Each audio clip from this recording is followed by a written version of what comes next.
If you're looking for a pro wrestling podcast with teams, Buster Unmasked is the only podcast for you, where real pro wrestlers talk real pro wrestling and no bullshit allowed. All right, y'all, we're here, we're live.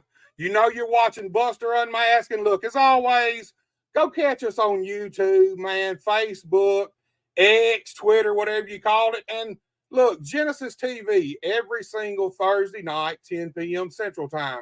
You can get it on the Roku. You can get it on the Fire Stick. You can go download the app right off of their, download their app. They got an app, Genesis TV app. Just go download it. It's free. Every single Thursday night, 10 p.m. Central Time, you can catch Buster Unmasked. And look, guys, man, today, I've been waiting to have this guy on here for a long time, dude. Had to wait till the time is right. Look, this man right here, he is the owner and founder of All Pro Wrestling out of Marianna, Arkansas. None other than Mr. Rickey Kennedy. Rickey. What's up, Buster? What's up, dude, man? Dude, I've been wanting this show for at least a year, man. No bullshit. Just at least a year, and just never really had a connection to you. But, man, you're here now. Dude, are you ready, man? I'm ready. Anytime you want to talk, anytime you want to reach out, just reach out. Everybody else does. My inbox stays full. Well, you know how it is, man. I ain't one to just, like, cold invite somebody. I always like to have a connection with people. Some connection, whether it's somebody in the middle, just so it's organic, man. I ain't big on just throwing stuff out there to people, man. But this is one I've been wanting forever, dude. We're here, man. I want to hear something. We're going to talk about Rickey Kennedy, the wrestler, how you got in this business. But we're going to talk a load about APW, man, and you starting your own wrestling company and the journey it's been up to this point. Dude, look, Rickey, why don't we I'll tell you what, let's take this comment. Mark McGee. Mark says, good evening, brother. Mark, appreciate you watching, dude. Thank you so much. Always appreciate your support. Look, Rickey, here's the deal, man. Before we even get into APW, let's talk about Rickey Kennedy for a few minutes. Let's talk about how you got into this business, who trained you, when you started. Just take me through the whole thing, dude. Well, and I looked for it a while ago, but I just recently moved. I just bought a new house, and we're moving and remodeling everything. And I've been looking for this letter that I wrote in the first grade. My teacher, Kay Chapman, at the time, and she said we all had to write a letter about what we wanted to be when we grew up. You know, and everybody's in there. They want to be firefighters and doctors and veterinarians. They want to be stupid stuff. What they want to be. I wrote this big long letter, and I wanted to be a wrestler when I grew up. And one day I wanted to be the tag team partner of the Rock and Roll Express. And little did I know at that time, my name's Rickey. My brother's name's Robert. So can you figure out what we were named after? No shit, man. Yeah, my dad explained that to me. It was a few years after that, and he was like, "This is why I named you that." And I was like, "Wow, that's crazy." That is crazy. In that letter, I wanted to be the tag team partner of the Rock and Roll Express, and there was stuff in there. Man, I hated Dundee at the time. Tony Falk was on there. I listened to the one with LT the other day when he was on Wolfie D's, and what made me think of that. But right. Tony Falk, I hated Tony Falk. I hated Billy Joe Travis. It was, man, I remember naming, the heels at that time in that letter that I hated them. I couldn't stand them. And my favorite wrestler of all time was Jerry Lawler at that time. Dude, I'm a Jerry Lawler dude too. I growed up on Lawler, and man, I'll be honest with you, once I got into business, I found even more respect and admiration for Lawler, man. He don't really get the credit he deserves for being the wrestler and the creative mind he has. I agree, 100%. Anytime you self-make your money like he did, now granted he had help. He had a good team around him. He had a lot going on, but Jerry Lawler made Memphis wrestling a lot. I won't say 100%, but Jerry Lawler made Memphis wrestling. People believe it. People want to come see it. they either wanted to see him get whooped or whoop somebody, you know. And every Monday night I was at the Mid-South Coliseum. Every single Damn. Monday night.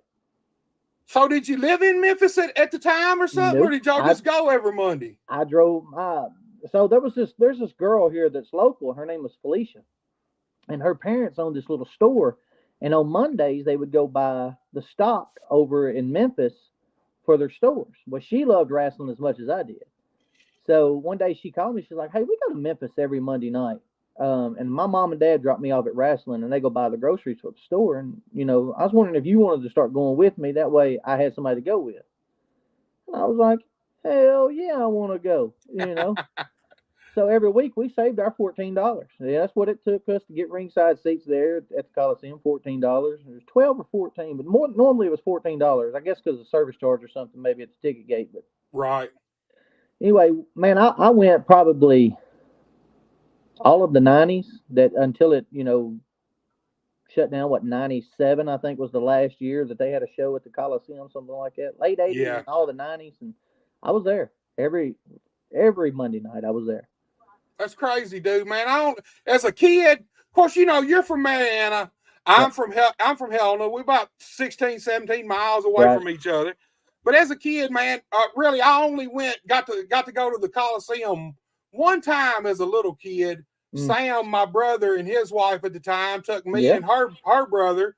It was the night Lawler and Dundee had the loser leave town, or I think it was the loser leave town, but it was the night Dundee went for the 3 chop blocks, and on that third when Lawler hit him with the uppercut, and the whole fucking Coliseum just blowed out. Yeah. Dude, man, that was the night right there. I was probably 9 or 10 years old. It's probably 83 or 84.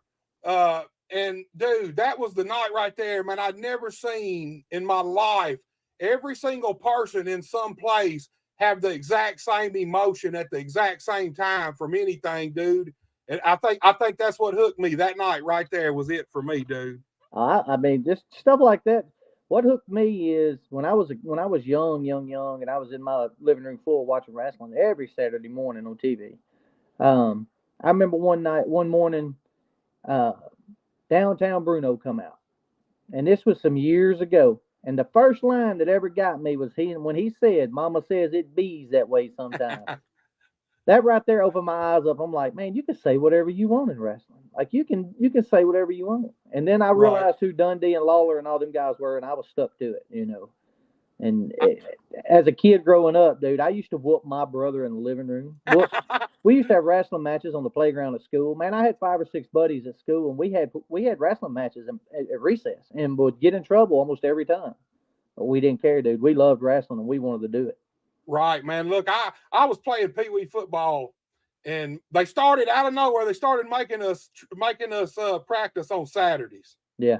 And man, I don't mind a Saturday evening practice, but man, they hit us at like 10:30 in the morning back in the day when it was on from 11 to 12:30, and we wouldn't get through practice until probably 12 or 12:30, sometimes 1. And man, I'm like, man, my coach wanted to know. He said, "Man, what is up with you?" I said, "Man, it's Saturday morning, man." I said, I'm missing wrestling now. Well, I'm going to tell you something. Your coach was an idiot for not being at home watching wrestling. You know who my coach was? No. Mr. Roan. You remember that? I do. Yes. Yeah, Ricky Roan's daddy. Right. Yes.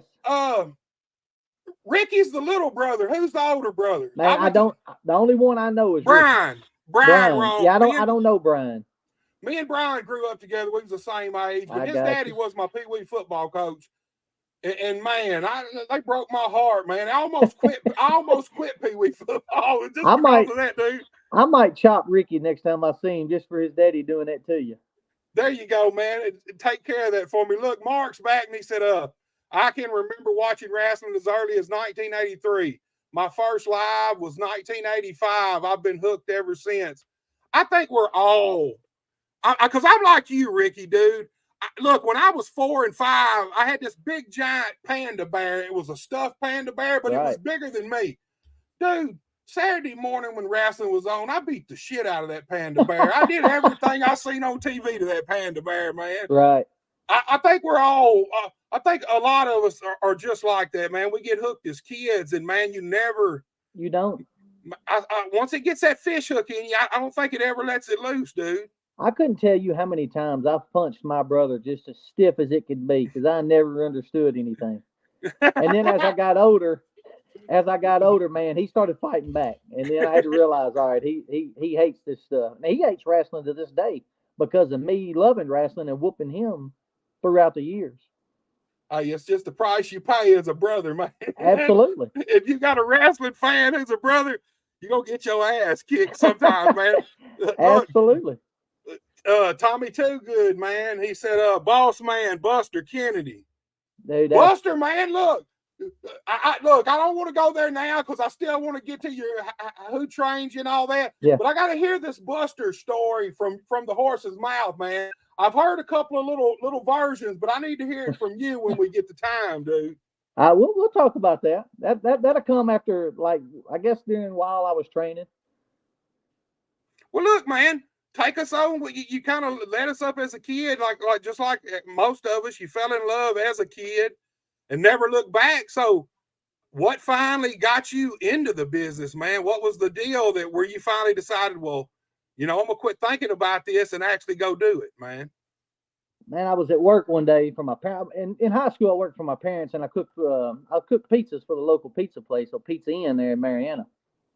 And when I wasn't at Pizza Inn, I was working for my parents at the dry cleaners, delivering the clothes to the customers all around town. And man, I graduated high school. My dad looked at me and he said, "You got three choices." He said, "You can work full time for me, you can go to college, or you can go to wrestling school. You make your decision right now." And of course, Buster, I looked dead at him and I said, "Well, that's the dumbest thing I've ever heard." He said, "What do you mean?" I said, "I'm not going to college and I don't want to work full time. So what does that tell you?" Basically, he made the decision for you. The decision made itself, huh? He did. And he told me, he said, "Well, you find where you want to go, what you want to do, however you want to do this. You tell me and I'll pay for it." I said, "All right." So I started doing a little research, and at this time they was going down to the Isle of Capri Casino in '97 a lot down in Helena. Right. And there was this old woman, man, that used to go down there every week at the Isle. Her name was Grace Green. She lived in Mariana. Knew her my whole life. And one night we was sitting there, and she said, we was talking, and I told her, what my dad had told me, and she looked at me and she said, "I'll get you a phone number."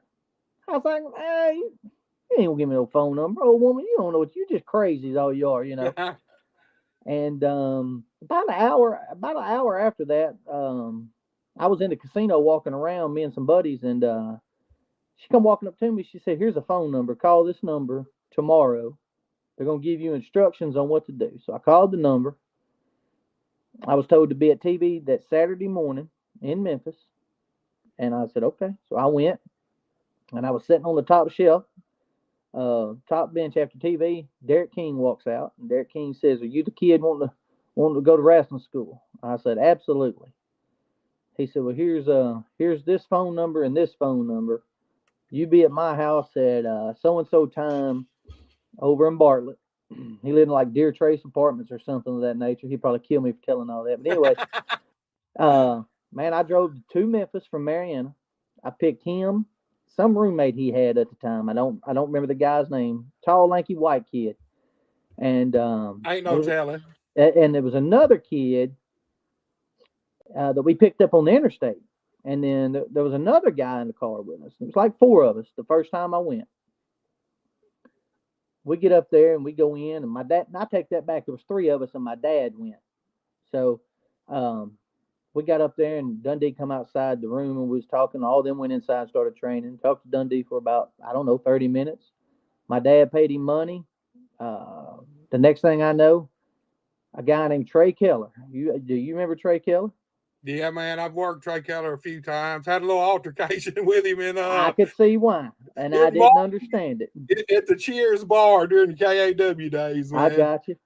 Anyway, I didn't know who Trey Keller was, until that evening. So, a few weeks went by, and we're stopping on the interstate, picking up this little skinny black kid, loud, obnoxious, and I'm talking about, that's normally me. I'm normally the loud and obnoxious one. Well, come to find out, this kid's name was Johnny Dotson. Ah, And man, I of course I was green. I was 18 years old. I didn't understand nothing. I was clueless to the wrestling business. They didn't no smartening up at all. right. Anyway, push comes to shove. A few weeks later, Dundee wasn't there one night, and Derek didn't go. So I went up by myself basically to Jackson, Tennessee. 2 hours there, 2 hours home on Wednesday night and Sunday night. And we got in there, man. Trey Keller stretched me, beat me. I thought he was going to kill me, but I wasn't giving up. I wasn't going to tap out. I wasn't giving up, and I wasn't going to tell him, that this is garbage. But when I left there, I was thinking to myself, dude, I come here to learn to wrestle, not get beat up, not exercise, not do anything besides wrestling. I wasn't in for. Right. But I didn't understand nothing at that time either. So those hard, tough lessons right there taught me a lot of lessons, going back and forth with their training and meeting all these different people that, you never knew you would meet and what they all grew up to be Right. in today's time. So yeah, man, the wrestling business is crazy, man. You don't never know. Like you talking about Johnny. Look, I don't know if he knows this, but and don't tell him, man. Don't nobody on here that's watching this tell him. But if I remember right, there was a time when Johnny first started, because you talk about his mouth. I want to say everybody called him Mighty Mouth for a little while. Dude, I mean, you don't never know who you're going to run across on the way up or down in the wrestling business ever. Right. You don't. You have no clue. And the guys you meet in '97, they're just like you. You're just riding down the road with these dudes, and you're just trying to live this life dream that you want to live. And then right. 15 years down the road, you're looking up and you're like, hell, this dude's on TV now. This guy here's done made it. Yeah, man, it's a crazy business. And here's the thing, I'm like you. You don't understand it. You don't even understand it after you've been trained, man. It takes you several years, man, 5, Absolutely. 6 sometimes, to really start grasping what this business is really about. It's you have one impression as a wrestling fan, and then when you go to getting into it, man, you realize, it's a different man, world. Yes, there's it's a lot more than just going out there and what you see happen on TV. 100%. And I try telling my guys now that. I'm just like, hey, guys, this ain't getting in here. And if you don't know how to two-step, Doc, you have no business even getting in the wrestling ring at all. If you don't know how to move your feet, you're done. Right. I don't think people realize that either. Look, man, you remember, Clint Moneymaker? I know who he is, yeah. Okay, big giant dude, like a fucking lumberjack. Right. Giant. Okay, well, me and him, big buddies, man, one of my best friends through life. So when I was training, first thing me and Sam did was went and bought a ring. And, of course, we lived out at Barton then, and I had it set up in the backyard. And I'd get in there and just hit the ropes and take bumps myself. But I needed a training partner. So Clint being a big giant dude, tough dude, but he had the attitude of, I can do this, man. We got in there, man, and look, man, like you talking about footwork and not being agile. The thing about wrestling, man, I don't care how big you are, you got to be agile. Man, this dude was stuck to the canvas, man.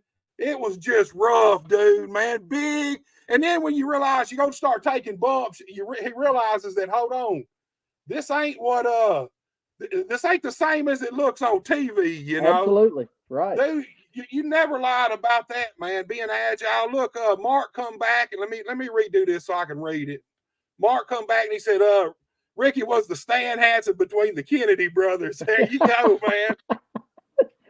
Alan Lentz is with us. He said, Buster Kennedy's favorite referee, 2 Count is here. Alan, we appreciate you tuning in, dude.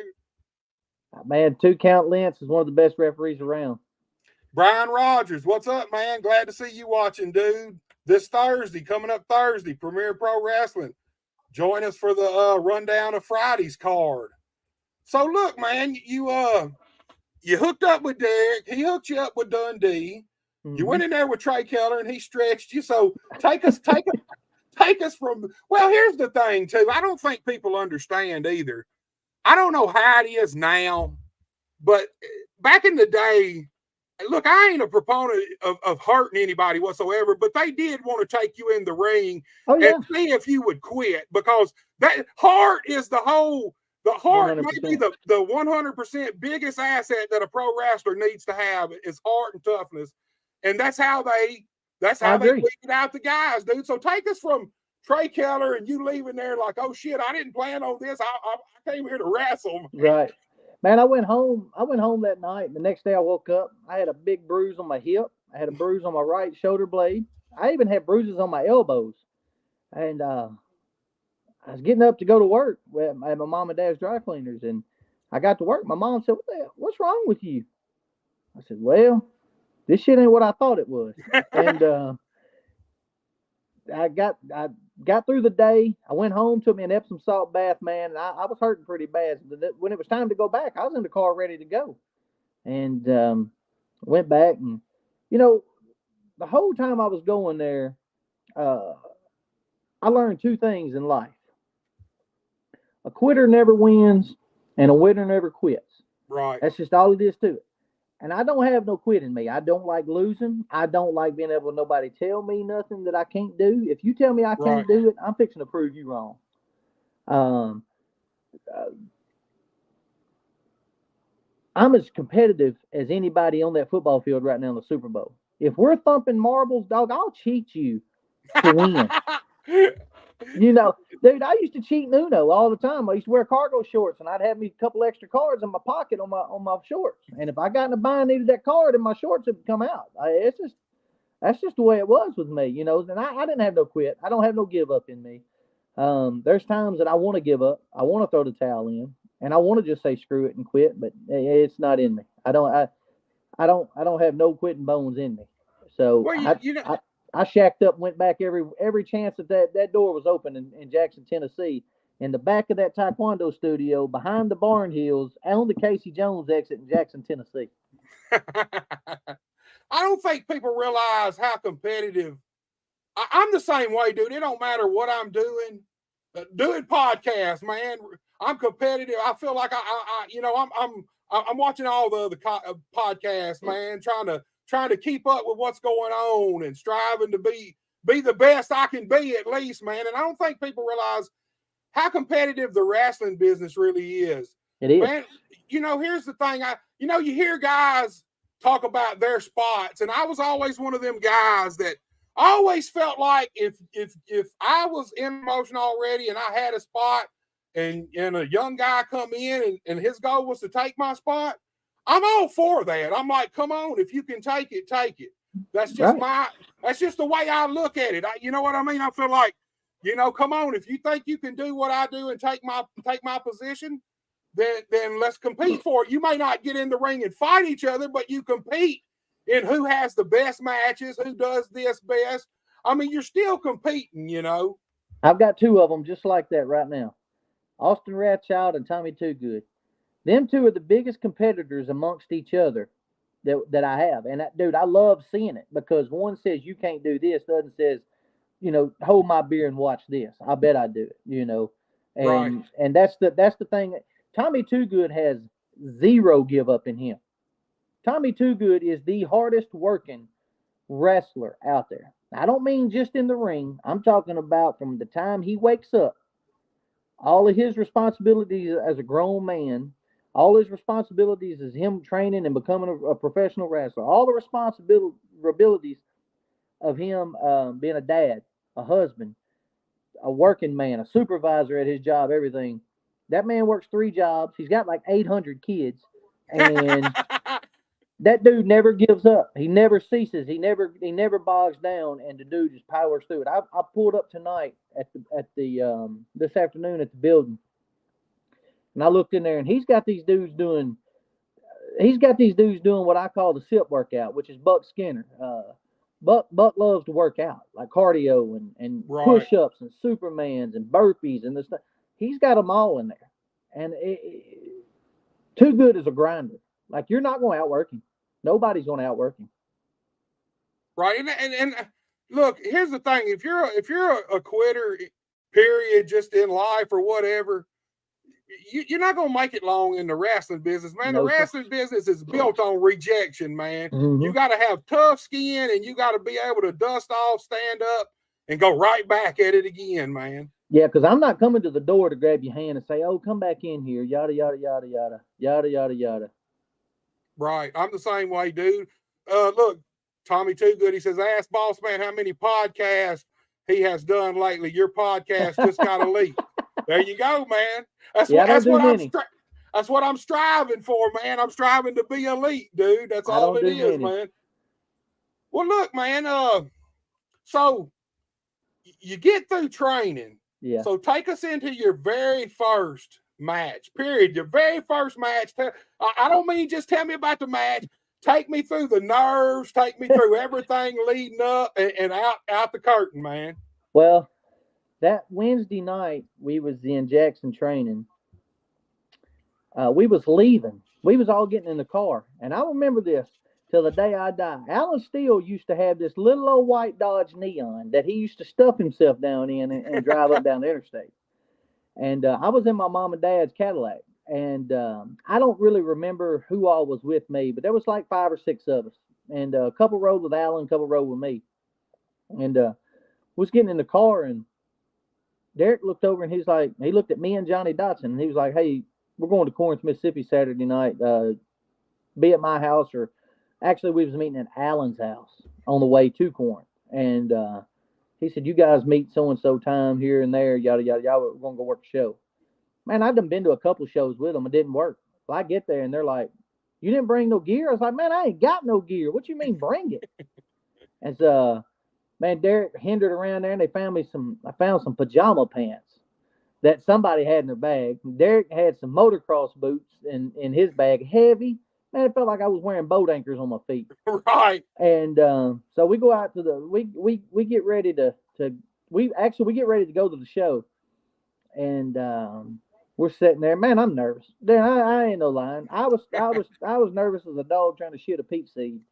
I couldn't for the life of me understand, like, this dream is coming true. Just even though it's going to be something in Corinth, Mississippi with, people that I don't even know really, I'm fixing to do this. So we get to the show and we get ready to go out, dude. And all I could remember telling myself was Derek and Allen were the baby face. It was Derek King and Alan Steele versus me and Johnny Dotson.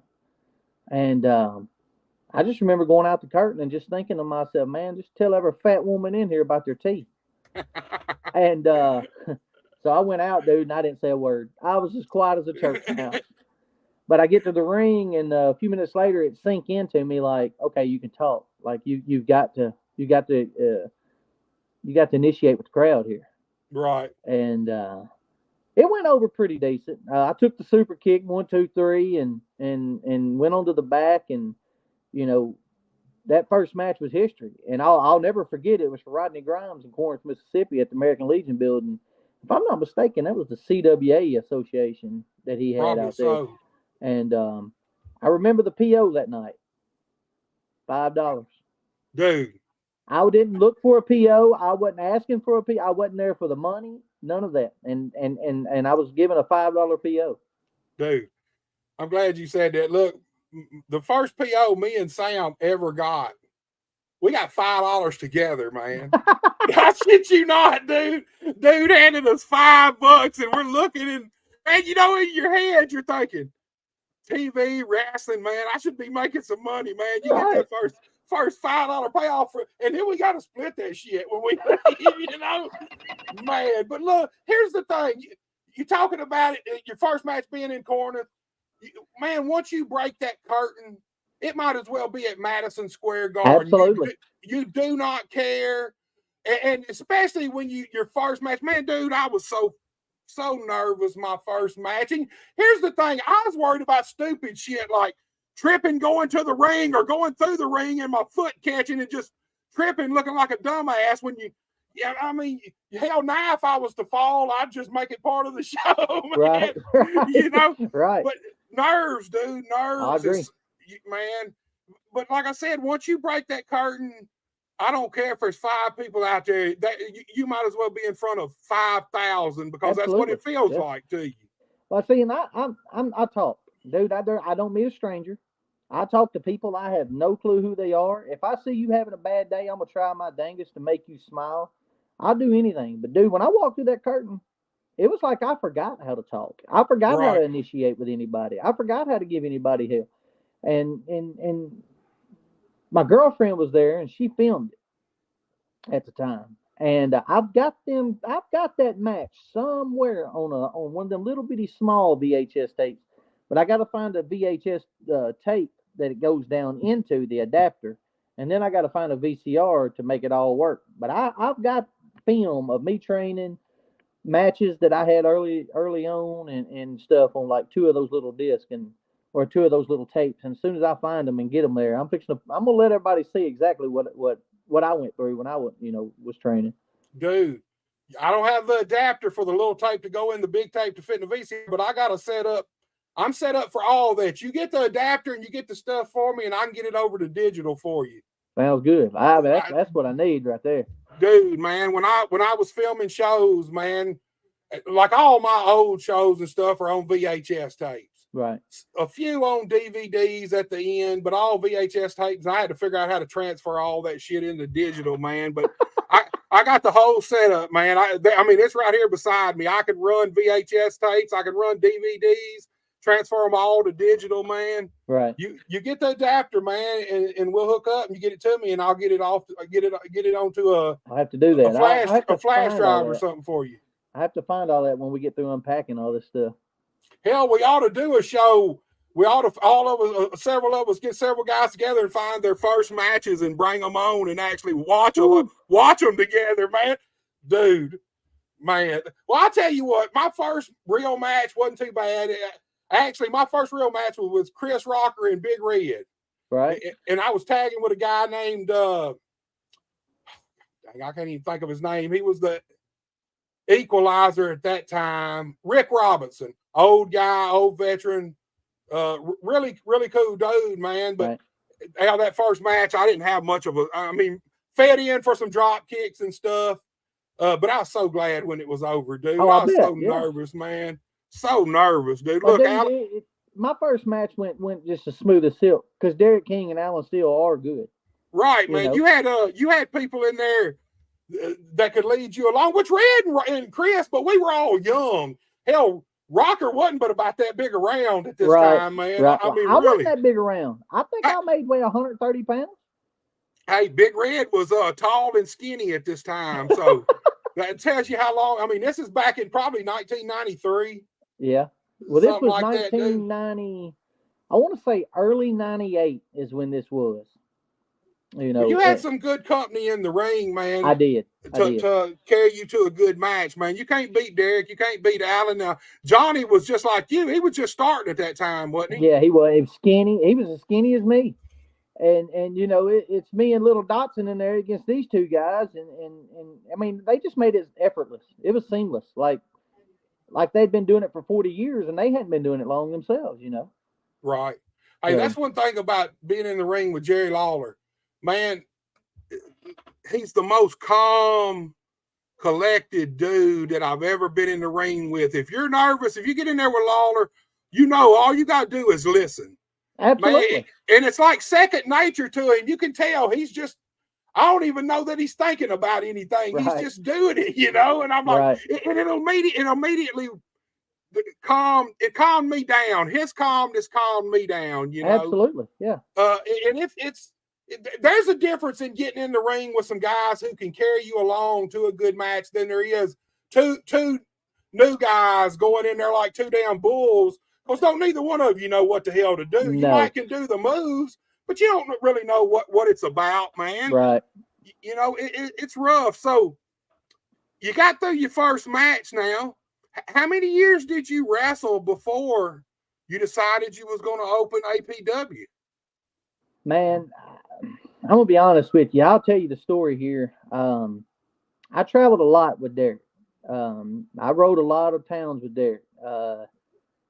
Man, I remember one night we picked Kevin Lawler up, went to Dyersburg. I remember at the time that Kurt Angle and them was in Memphis doing their developmental deal or whatever. And I met this old girl and decided that to let her talk me into stopping wrestling because I was gonna hurt myself. Dumbest thing I ever done a day in my life. I missed out on a lot of things that happened in those late '90s, early 2000s because Right. I just up and quit. There were some things that frustrated me about the way things worked and the way I felt and the way I seen things, and I didn't understand them. Well, there were some things that went on that I was just like, nah, man, I didn't want no part of. I didn't want to be a part of it. Didn't want to be around it. No, nothing. So, Right. that helped me make my decision of, man, I don't, this is not for me. And 2000, 2006-ish, 7-ish, something like that, man. I was at a buddy's house one night and he said, man, they got wrestling in Helena. I said, huh? He said, they got wrestling in Helena. I said, man, ain't no wrestling in Helena. He was like, yes, they do. He said, it's the Queen of Clubs. I said, you're lying. He's like, no, they used to wrestle in the backyard. Now they're at the Queen of Clubs. I said, dude, whatever. He's like, you want to go? I was like, if they got wrestling at the Queen of Clubs, I'm going. And, man, I went in, and there, sure enough, there's a wrestling ring sitting in the middle of the Queen of Clubs. Alcohol and wrestling, man. You can't dude. beat that combination. So, do you remember Rudder? Big Rudder. Oh man, the name sounds so familiar, His dude. mama, I ain't been mama there is since Floyd '98, Estes. dude. His mama's Floyd, and his daddy was Glenn Estes. Man, Rudder was one of the funniest people on the planet Earth. I'm talking about, dude, he could make anything funny. Like, your mom could pass away 5 minutes before that, and he would say something, and you would laugh at it, guaranteed money. And it was Rudder who invited me to the wrestling. And Rudder's not with us no longer, and I have a show every March in his honor, in his name. But anyway, we went to the Queen, and after the show, I was walking around, and got me something to eat, and was just talking to a couple of the guys I seen coming out of the back. I didn't let them know that I knew anything about wrestling, no nothing. Right. So I talked to this guy named Maniac Mike, one of the craziest people you'll ever meet. You know Mike Davison? They called him Big Round back in the day. Yes. All right, I so know who he is. Maniac Mike come out, and I was talking to him, and I asked him, who do I need to talk to about, getting booked there? And he looked at me like, huh, the normal bar drunk right here, Right. So the next week I went back, and me and a few other buddies went. Hell, I started bringing 2 or 3 people more with me every time we went. Well, Floyd Flair come out of the back, and at the time he was running the gimmick main event, and he come out of the back, and he said, man, Maniac told me to talk to you about getting booked. He said, what do you know about wrestling? We had a little small conversation there, about 5 or 6 minutes. He said, come go with me. So go in the back, and I meet Shucks' daddy, which was CEO, which is, passed on us this past year too. Right. And one of the nicest men that you'll ever meet a day in your life. I never seen him get mad a day in my life. But anyway, went in the back, and I talked with CEO, and CEO said, Shucks, take him to the ring, see if he knows what he's talking about. So we get in the ring, and we do a tie up, and I tell Shucks, I just told him, I said, look here, I'm gonna give you I'm gonna back you in, shoot you off, hip toss, arm drag. No, I told him, I said, I'm gonna shoulder tackle, drop down, hip toss, arm drag, you powder out. Boom, boom, boom, boom, boom. He flowed out of the ring, and he said, boss, he knows what he's talking about. And at that time, they finally started, realizing that I didn't have some training and stuff like that. Right. Man, I stayed there for about 3 years with them, and once again, they basically it just fizzled out there. You can't do the same thing in the same bar with the same people, Right. too many times. People quit coming, which the bar started getting a little rough. Man, fights breaking out, just stuff like that. And anyway, I quit wrestling there for a while. Just I was like, man, I'm burnt out. Don't want to do this stuff no more. Yada yada yada. And 2018, guy approached me about doing a benefit show for the Marietta Police Department, and I told him, I said, man, let me see what I can do. Man, I put it off for about 3 months because I didn't really want to fool with it. Right. And he called me again, and he said, man, we really want to do this, and we think the community of Marietta would appreciate something like this. So, man, I got on the horn. I called Jason O'Neill, and I was like, Reap, I need a favor. I need to find a wrestling ring. You know where one's at? He was like, yep, know where one's at. I said, okay. I said, well, we need to get it and have a show at the Civic Center in Marietta. And he started laughing. He was like, man, you know this ain't going to work, right? I was like, oh, it's going to work. I promise you it's going to work. When I get done, it's going to work. Well, we rented a wrestling ring and had an event in 2018 at the Civic Center. Had about 145, 150 people there. You know, what the guy at the police department told me he had paid at the door. Right. And which is that's a respectable crowd, man, especially absolutely. for one show, first show, dude. You can't beat that. Well, Marietta's not known for wrestling. Marietta knows nothing about wrestling. You know, there's still people in town today that's like, Ricky, you got wrestling in Marietta? I didn't know nothing about it. I'm like, I don't know how you don't know nothing about it. But there is those people that, you know, they don't pay attention to social media or right. you know, don't get out and see things. But anyway, 2019, he called me and he said, man, we're going to have another one. Well, that show actually got canceled due to the double booking on the building, and the guy over the building didn't realize he had it double booked.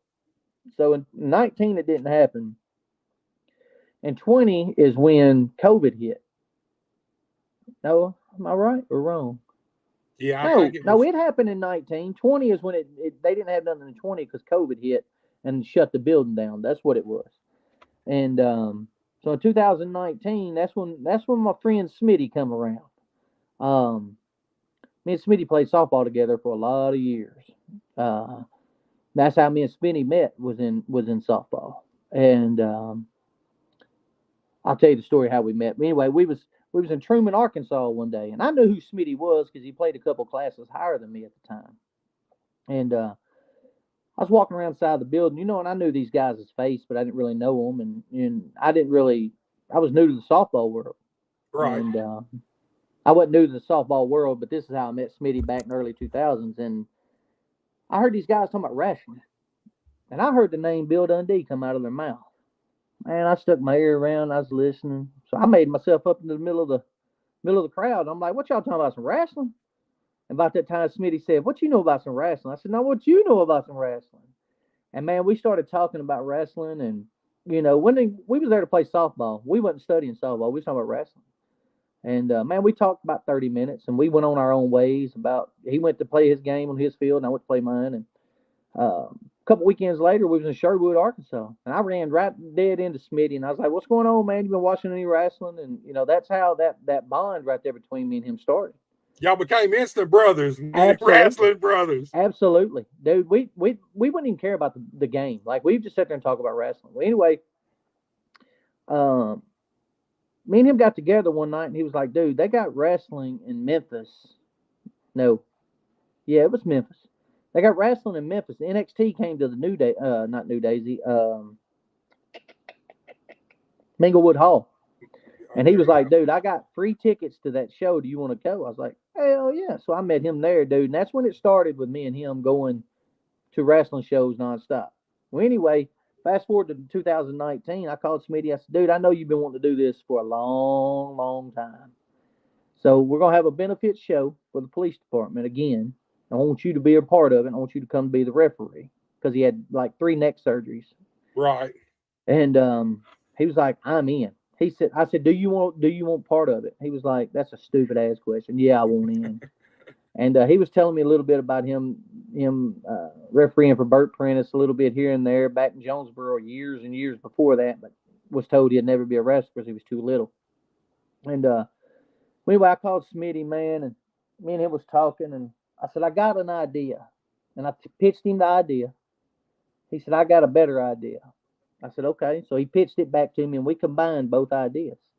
So before the show started that night, I wanted to do an appreciation deal for the guy that we rented the ring from, and then for Smitty, for, you know, always loving wrestling, being my friend, and then wanting to be a referee inside of APW. Right. man, we presented them that, man, got it over great as we were best friends and hugging and kissing babies and doing all this stuff. And later that night, I worked Floyd Flair in a return grudge match. I got Floyd down with the finish 1, 2, and Smitty stops right there, and he just looks up at me with the biggest disgusted face you'll ever see a day in your life. And I look at him, and I'm like, "What are you doing?" And he stood up and he said, I've been in your shadows for years. I wanted to do this. I've been jealous of you. About that time, Floyd hit me in the back. Boom. Smitty picks me up on his shoulders, does the big F5 on me, gets me down. Floyd covers me. It's a big 1, 2, 3. He joins Floyd Flair. And, man, those folks in that building was hot. I'm talking about throwing stuff, cussing, crying. We got them. And dude, that night right there, after that night right there, Smitty come to me and he's like, "I want to do this." I was like, "Dude, your neck's raggedy. You can't do this." He was like, "I'm doing it, hell or high water." And as you know, he did it. Right, man. Look, I first time I met Smitty was at the PKAW show. Yeah. Just like the Thursday before he passed. I woke up the next Tuesday, man, and was shocked when I seen the we stuff all on were. Facebook, dude. But we had actually talked about maybe a month before that because I wanted to get him on the podcast, but he was taking his daughter on vacation to Disney World or somewhere. Yeah. So we couldn't get it together, and man, we were going to reschedule it, but dude, man, like I said, I seen him at the PKAW show. I didn't even get to talk to him because I don't usually go in the back till after the shows, if I even do. Right. And I was waiting until the show got over to going back. By the time I got in the back, he was already gone. But man, it just blowed me away that Tuesday when I woke up. Now I got to scroll through Facebook and I seen it, man. I just didn't. I'll be honest with you, I didn't really understand it, man, and I still don't, dude. I still don't. I don't understand it either, and I fight it every week. Every week that I know something's going on. Like, I used to be able to call him and talk to him about stuff. Like, "Hey, man, what do you think about this angle? What do you think about this situation? What do you think about taking this person and doing this with them, whatever?" And I always got that old school vibe from him, and that's why I knew I could call him and talk to him. Right. And I miss that now. I don't get to call him and listen to him cuss me out over something, that he feels like should have happened this way or didn't happen that way, or me and him had a great relationship, and man, I miss the big guy, more than anything in the world. Right, man. I know how that is, dude. My best friend in 1997, he had an aneurysm while he was driving, and he also wrecked. Killed him dead. The last words I said to him, because I was headed to a show, it was a Friday evening, man, and I don't remember what we were talking about. It might have either been a cigarette lighter. It was back when you were still renting movies. So I want to say he wanted me to drop a movie off, and man, I was like, I didn't have time. I was like, "Fuck you, bitch, I'm gone." And dude, that was my last words to this man. But my best friend, man, and right. I was gone from Friday, and I didn't get back in until like 5 o'clock Sunday morning. And when I got back in, one of my other friends called me and he said, "Did you hear what happened to Ken?" And I said, "No, what are you talking about?" And he told me about it, man. And it's just, man, when you lose somebody like that you're close with like that, man, you don't never get over it, dude. I'll be honest with you. It's always there. Like I said, this happened in 1997, dude. And I still think about Ken all the time. Right. You will. It's rough, man, especially when you lose somebody you don't really expect to lose just out of nowhere. Absolutely. Yeah. It's like it's like a void there, like unfinished business or something, man. Right. I just, like I said, when I got up that Tuesday and seen it, I had to then start kind of asking people, right. Was this true? What was going on? And nobody really knowed anything, He was the most confidential person you'll meet. I had no clue. Too Good didn't have no clue. I think the only person that really had a clue was maybe his wife, that he was even remotely sick. And that wasn't nothing, But, the whole time Smitty was training and working shows and coming and going and doing, he always said, "I don't have long. I'm going to do as much as I can right now because I don't have long." And that makes me think in the back of my mind that he knew he had problems, that he Right. maybe had health issues and didn't want to tell nobody and just wanted to live his life until, the day called, and I don't know. Those that's something we'll never know. Dude, I understand that because I'm the same way, man. Dude, I almost died last year from pancreatitis. Right. Because I was so hard headed, I sat around like for a day and a half before I ever went to the emergency room. Yeah. And I understand that. I understand that, man. Not wanting to. I mean, you're scared too. Right. I mean, if you know something's going on with you or you feel like it, you're also scared to go find out. And then if you do find out, man, How do you take that news? Well, as men, we were raised to kind of, especially, I don't know the new generation, but my generation, you kind of kept, you worked out your own problems your own self. You know what I mean? Yes. You kept it to yourself and you dealt with it yourself. And, it's just crazy, man. It is what it is, dude. I mean, you'll never get over it. It'll always be with you, and it'll just kind of fade a little bit with time as far as you won't think about it every single day, Right. Yeah, that's what Floyd told me. Floyd, CEO was Floyd's dad. And Floyd texted me out of the blue the other day and he was like, man, just checking on you. And I was like, man, I'm going to be all right. Just take it a day at a time. And, he told me, he said, Ricky, he said, I finally got my feelings in check. He said, I understand that my dad's in a better place now. And at one time, he had messaged me. He's like, man, I think I'm fixing to hang it up. He said, it ain't the same without my dad there. And dude, I completely understand him. Then I understood him. Now I completely understand him. It's not the same without Smitty with me. I honestly think a lot of me starting APW had something to do with Smitty in the future, and I never knew it and he didn't ever know it, Right. But, who's to know that? I'm glad I did it when I did it. I'm glad it happened. I never started APW on purpose. APW was started on an accident. I just fell into this shit, man. Yeah. And then when I done it, I'm glad it happened. I'm glad whatever happened, whatever blocks fell, whatever cards fell in my lap, whatever happened. I'm glad it did. Simply because Smitty got to live a dream that he used to have when he was a kid, like I did. Right. And I'm glad that I was able to be giving him a platform to do, this deal we call pro wrestling. So, dude, I'm a firm believer in fate. I agree. And man, maybe Smitty did know, and I mean, you did help him live a dream, man. Y'all lived a dream together, man. It's sure did. I mean, fate works that way, dude. Fate's a fickle bedfellow, whatever the fuck it is, Ricky. I don't know. so look, so you set up these benefit shows, and so what goes on and prompts you to decide, well, look, I'm through playing with this. We're going to start a company and we're going to start running shows. Mariana's going to be our home base, which obviously it was going to be your home base, but what prompted you to go on and say, the hell with playing with this? Let's go on full blast and let's put it together. Man, this is going to be it's not complicated. It's just a lot tied into each other. So in 2019, after that benefit show that we done that I was telling you about with Smitty, the guy I rented that ring from come in the back and he says, hey, I'm not taking this wrestling ring home with me. I don't want it no more. I said, huh? He said, I'm not taking this ring home with me. I said, well, I'm not buying a wrestling ring. I don't have no need for a wrestling ring. And I told all the guys, I was like, hey, y'all go outside and tear that ring down, help him tear that ring down, put it on his trailer. He can get the hell out of here because I'm not buying a wrestling ring.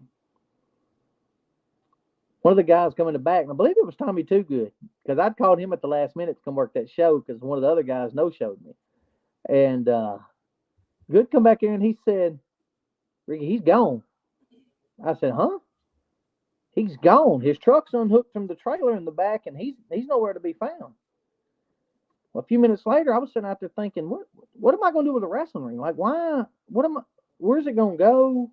Like, I don't even know what this trailer's made of, anything. At that time, Jim Willard comes walking in the door, and he's got it on the ring. He walked up to me and he said, I told you I'm not taking that ring back to Mississippi. I said, Jim, I'm telling you, I'm not buying a wrestling ring. He leaned up in my ear and he said, the wrestling ring and everything I have for it to go with it. He said, which is another trailer load of stuff at my house in Mississippi. He said, for this price right here. He leaned in my ear and told me that. I looked dead at him, patted him on the shoulder, and I said, well, buying a wrestling ring. Your mood changed that quick, huh? I went in the concession stand where my wife was, and I was like, hey, give me such and such dollars. She said, for what? I said, well, I'm buying a wrestling ring. She was like, you're doing what? I said, I'm going to buy a wrestling ring. She said, what in the hell are you going to do with a wrestling ring, Ricky? I said, I don't know, but I could sell it and make some money for what I'm fixing to give for it. So she give me the money, and I walk back out there and I give Jim. I told Jim, I said, Jim, here's 85% of the money. I said, I'll have the other 25% or other 15% when I go to the bank Monday. I said, this is what I can do right now. Ain't no bank open on Saturday night. Right. So man, I went in there and looked, and I said, y'all just put that ring on that trailer. I don't know what I'm gonna do with it. I guess it's gonna sit outside. Well, that and the reason that Jason O'Neill right there says don't you tell him it's my fault. It is his fault because he's the one that enticed the whole deal. So Jason O'Neill is the exact one that enticed that whole deal. But anyway, he's the one that come up. He's the one that come up to me and told me, he said, man, we'll have us a ring for these shows from now on if you go on and buy it. He's just pouring gas on the fire. Right. So I took that ring, and man, we used to have an old laundromat here in town. And one day I was in town, and I had it all on a trailer in the back of our other. So we had a dry cleaners uptown, and then downtown we had a laundromat. And the old laundromat was full of just old raggedy equipment and just junk. They had just junk because my mom and dad retired and closed the cleaners down. They moved the laundromat from the little building to the big building. And down there in that laundromat, dude, the roof is rotten on it. When it rains outside, it floods inside. And man, I bet you money we had 8 to 10 loads of scrap iron in this thing. Dryers, washing machines, old presses from the dry cleaners. You name it, we had it. Right. So one day, man, I was down there helping my dad take some parts off of a dryer to fix the other dryer down at the laundromat. And my phone rang, and I didn't know the number. And I said, hello. And he said, hey, is this Ricky? I was like, yeah, it's me. He said, hey, man, this is Matthew Banks from Brinkley. I said, I know the name. I know who you are. He said, man, I'm in Marietta with a buddy of mine that knows you, and you'll come by. And, he said, you got a wrestling ring put up. I was like, no, I have a ring, but it's not put up. He's like, man, where you at? I want to come by and meet you. And I said, I'm down here at this old raggedy blue building by the post office in Marietta. He pulled up, man. I went outside, and I shook his hand, introduced him, and man, we sitting there talking, and he was like, where's the ring at? I said, it's on the trailer. I said, I just bought it. I'm fixing to sell it. You want to buy a ring? He was like, I don't want to buy no ring. And anyway, we was looking inside this building. He said, dude, we can put that ring up in here. I was like, dude, that ring ain't going to fit in here. Look at all this junk. He said, I'll come down here and help you move all this junk. He said, we'll put that ring up. I need a place to work out. And what had happened was he'd come home to visit his mom from New York. He was at Johnny Rod's training. Right. He came home from New York to see his mom. Well, COVID shut New York down, so he just didn't go back. Well, he knew right then he needed a place to train, and I had the ring in a building. So, man, we messed around and put that ring up inside that raggedy building, hung a tarp up in the ceiling to keep the water off of the ring, just run it off in the floor on the other side. Right. And, man, he started working out and going down there a little bit here and there. And one day, this little ugly kid named Austin Torres come in. He's like, Mr. Rickey, I heard you got a wrestling school. I was like, no, we do not have no wrestling school. And he was like, that ain't what I heard. And I said, no. I said, some of the guys that does some of these shows locally come in here and work out a little bit, but no, we don't have a wrestling school. So he was like, okay, well, I'm going to go. And then when he was getting ready to go, Sip said, hey, man, I could use somebody to work out with. And I called him back in there, and I said, hey, fella, come in here. Talk to him for a little bit. And he's like, I really want to do this. Well, Jason O'Neill goes, hey, man, the only way you ever going to be able to wrestle is if you take a chair shot.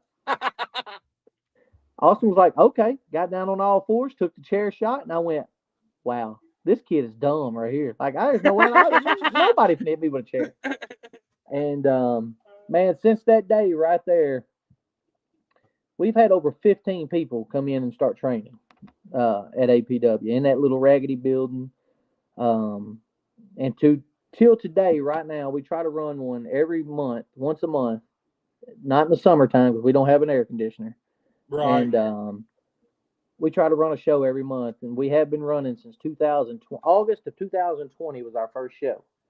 And we used the guys that had started training and coming in and working out on a showcase show, free to the public. Basically, it was free to their families and their friends to let them come in and see what they've learned, what they're doing, how they're going about everything.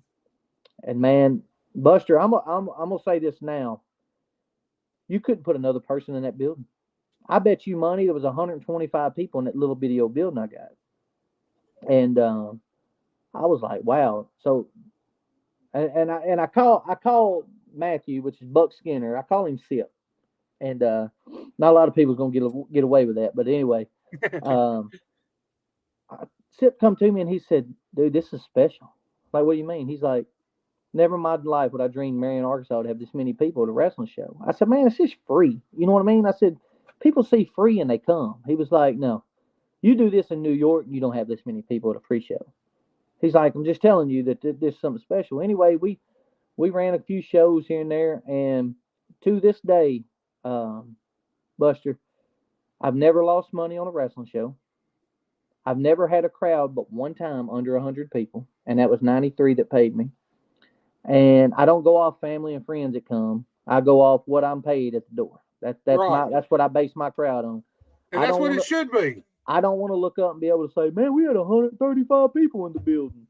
And Well, 80 that's easy to paid, do, you especially know. with Tommy Too Good and Floyd Flair. They got 200 kids together, you know.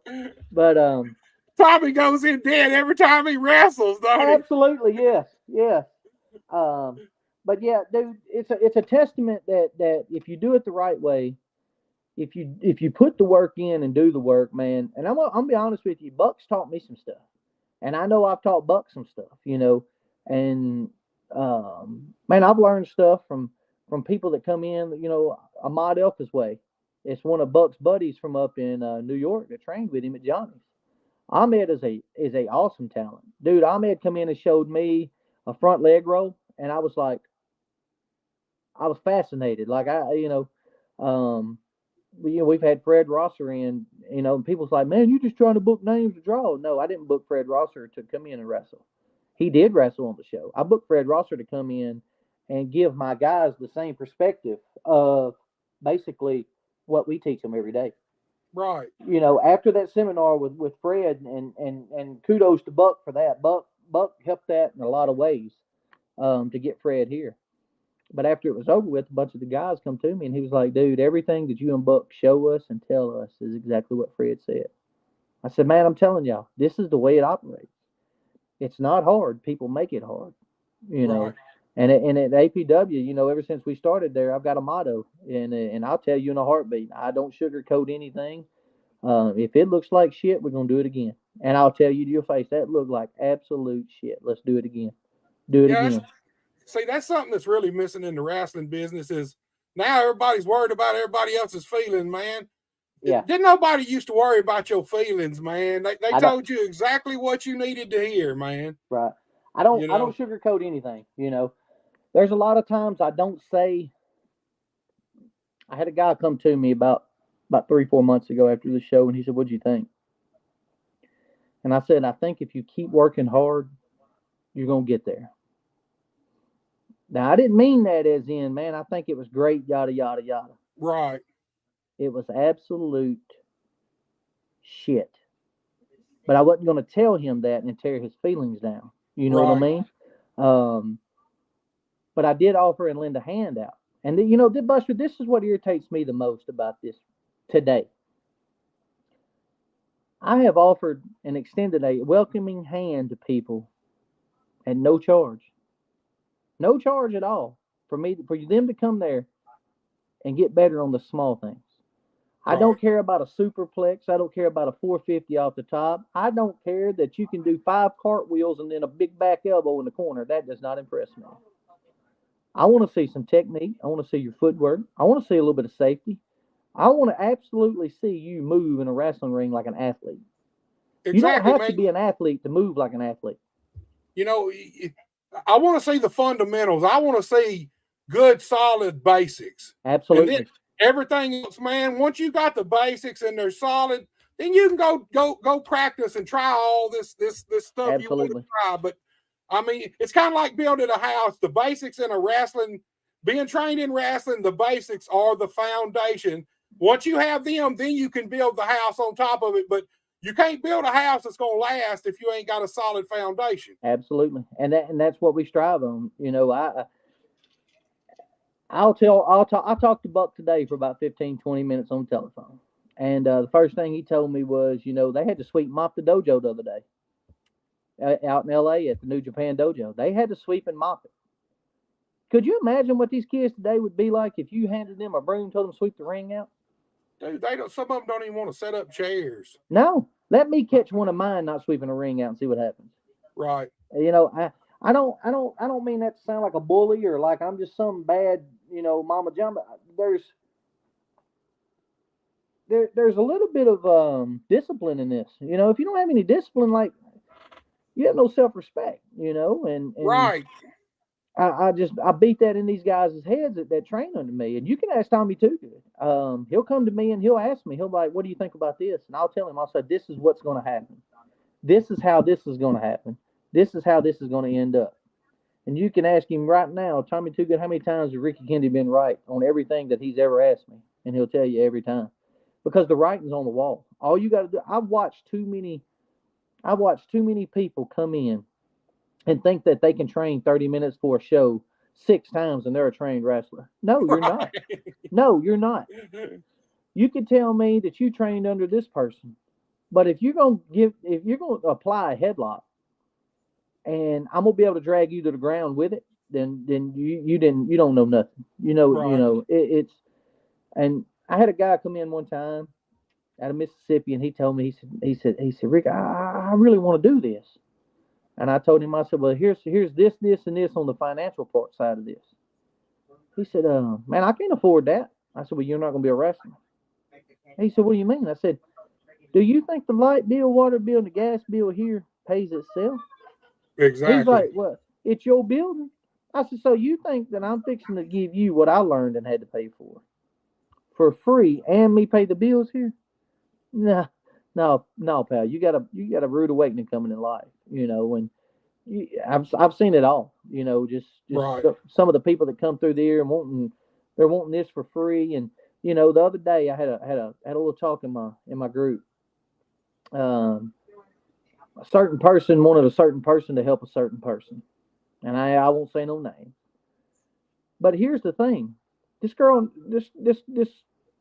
that I heard this from um is just a mark. She's just a fan.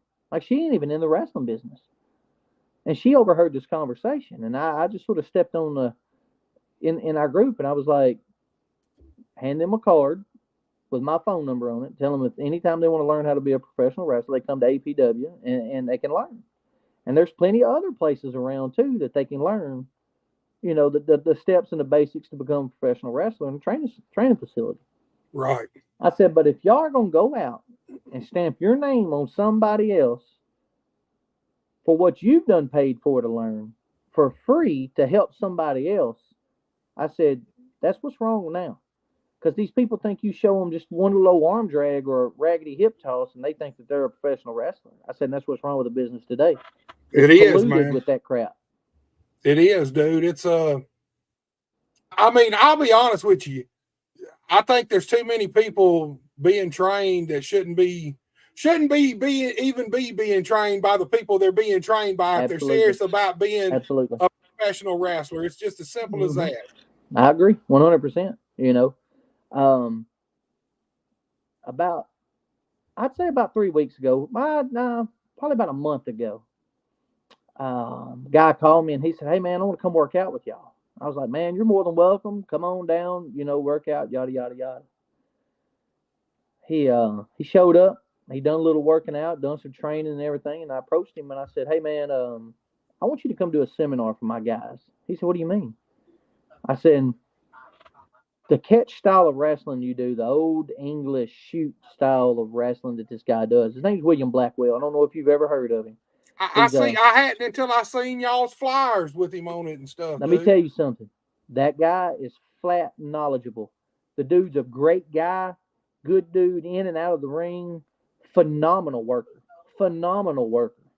And so I paid him some money. He come down. He done a seminar with just basically our guys here. A couple other ones from the outside came in. Right.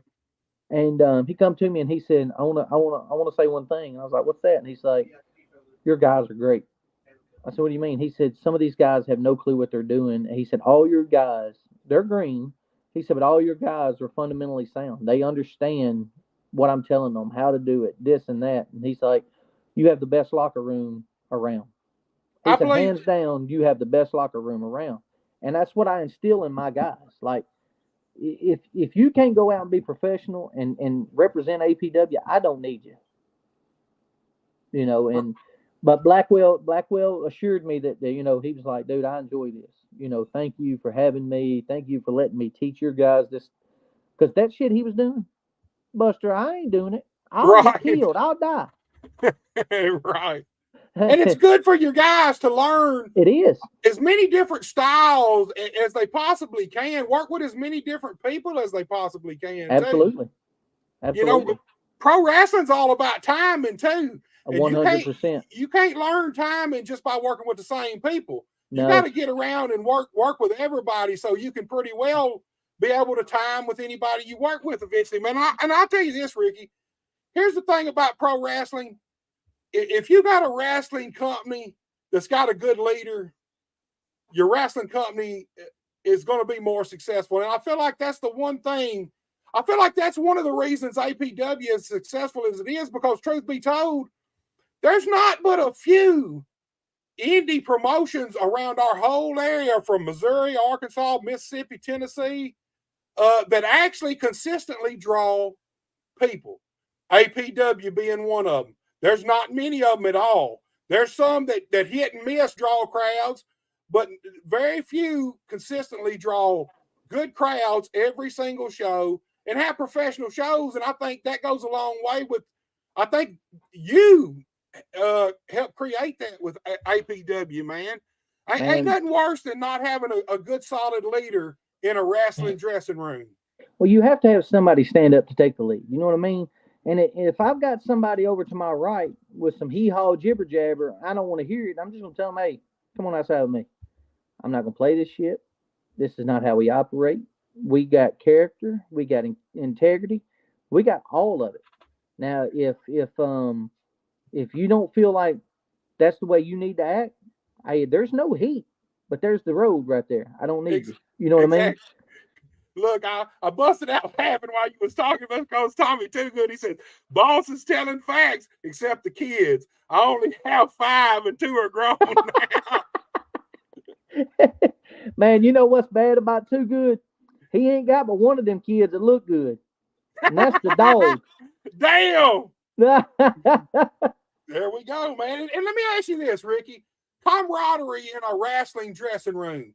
For me, that's really what it's all about. When you got a crew that everybody's back there having fun, they're busting each other's balls, but they're still doing everything that needs to be done for the betterment of the show.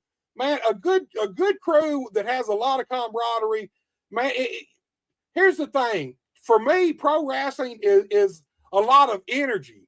And if your guys have energy, that energy is going to transfer out in front of the crowd. Your crowd's going to naturally, organically feel that energy, and having a crew that's in the back enjoying every bit of the show, from every bit in the back to out in front of the crowd. That's when you have some of your best shows, man. And I'm gonna tell you that one person that does that the best is Geo Savage. That dude right there brings the energy. You know, he's dancing. The kids love him. Good looking dude. The women look at him and smile real big, you know, and Geo's just an asset to APW too, you know. Right. I could go on, you know, and putting these guys over, man. But, you know, I got people like Jackson Crowley and Abel Booker. You know, I got Geo Savage. I got Mike Reels. I may not agree with everything Mike does and says, but boy, that Mike Reels is cold blooded. It's just all it is to it.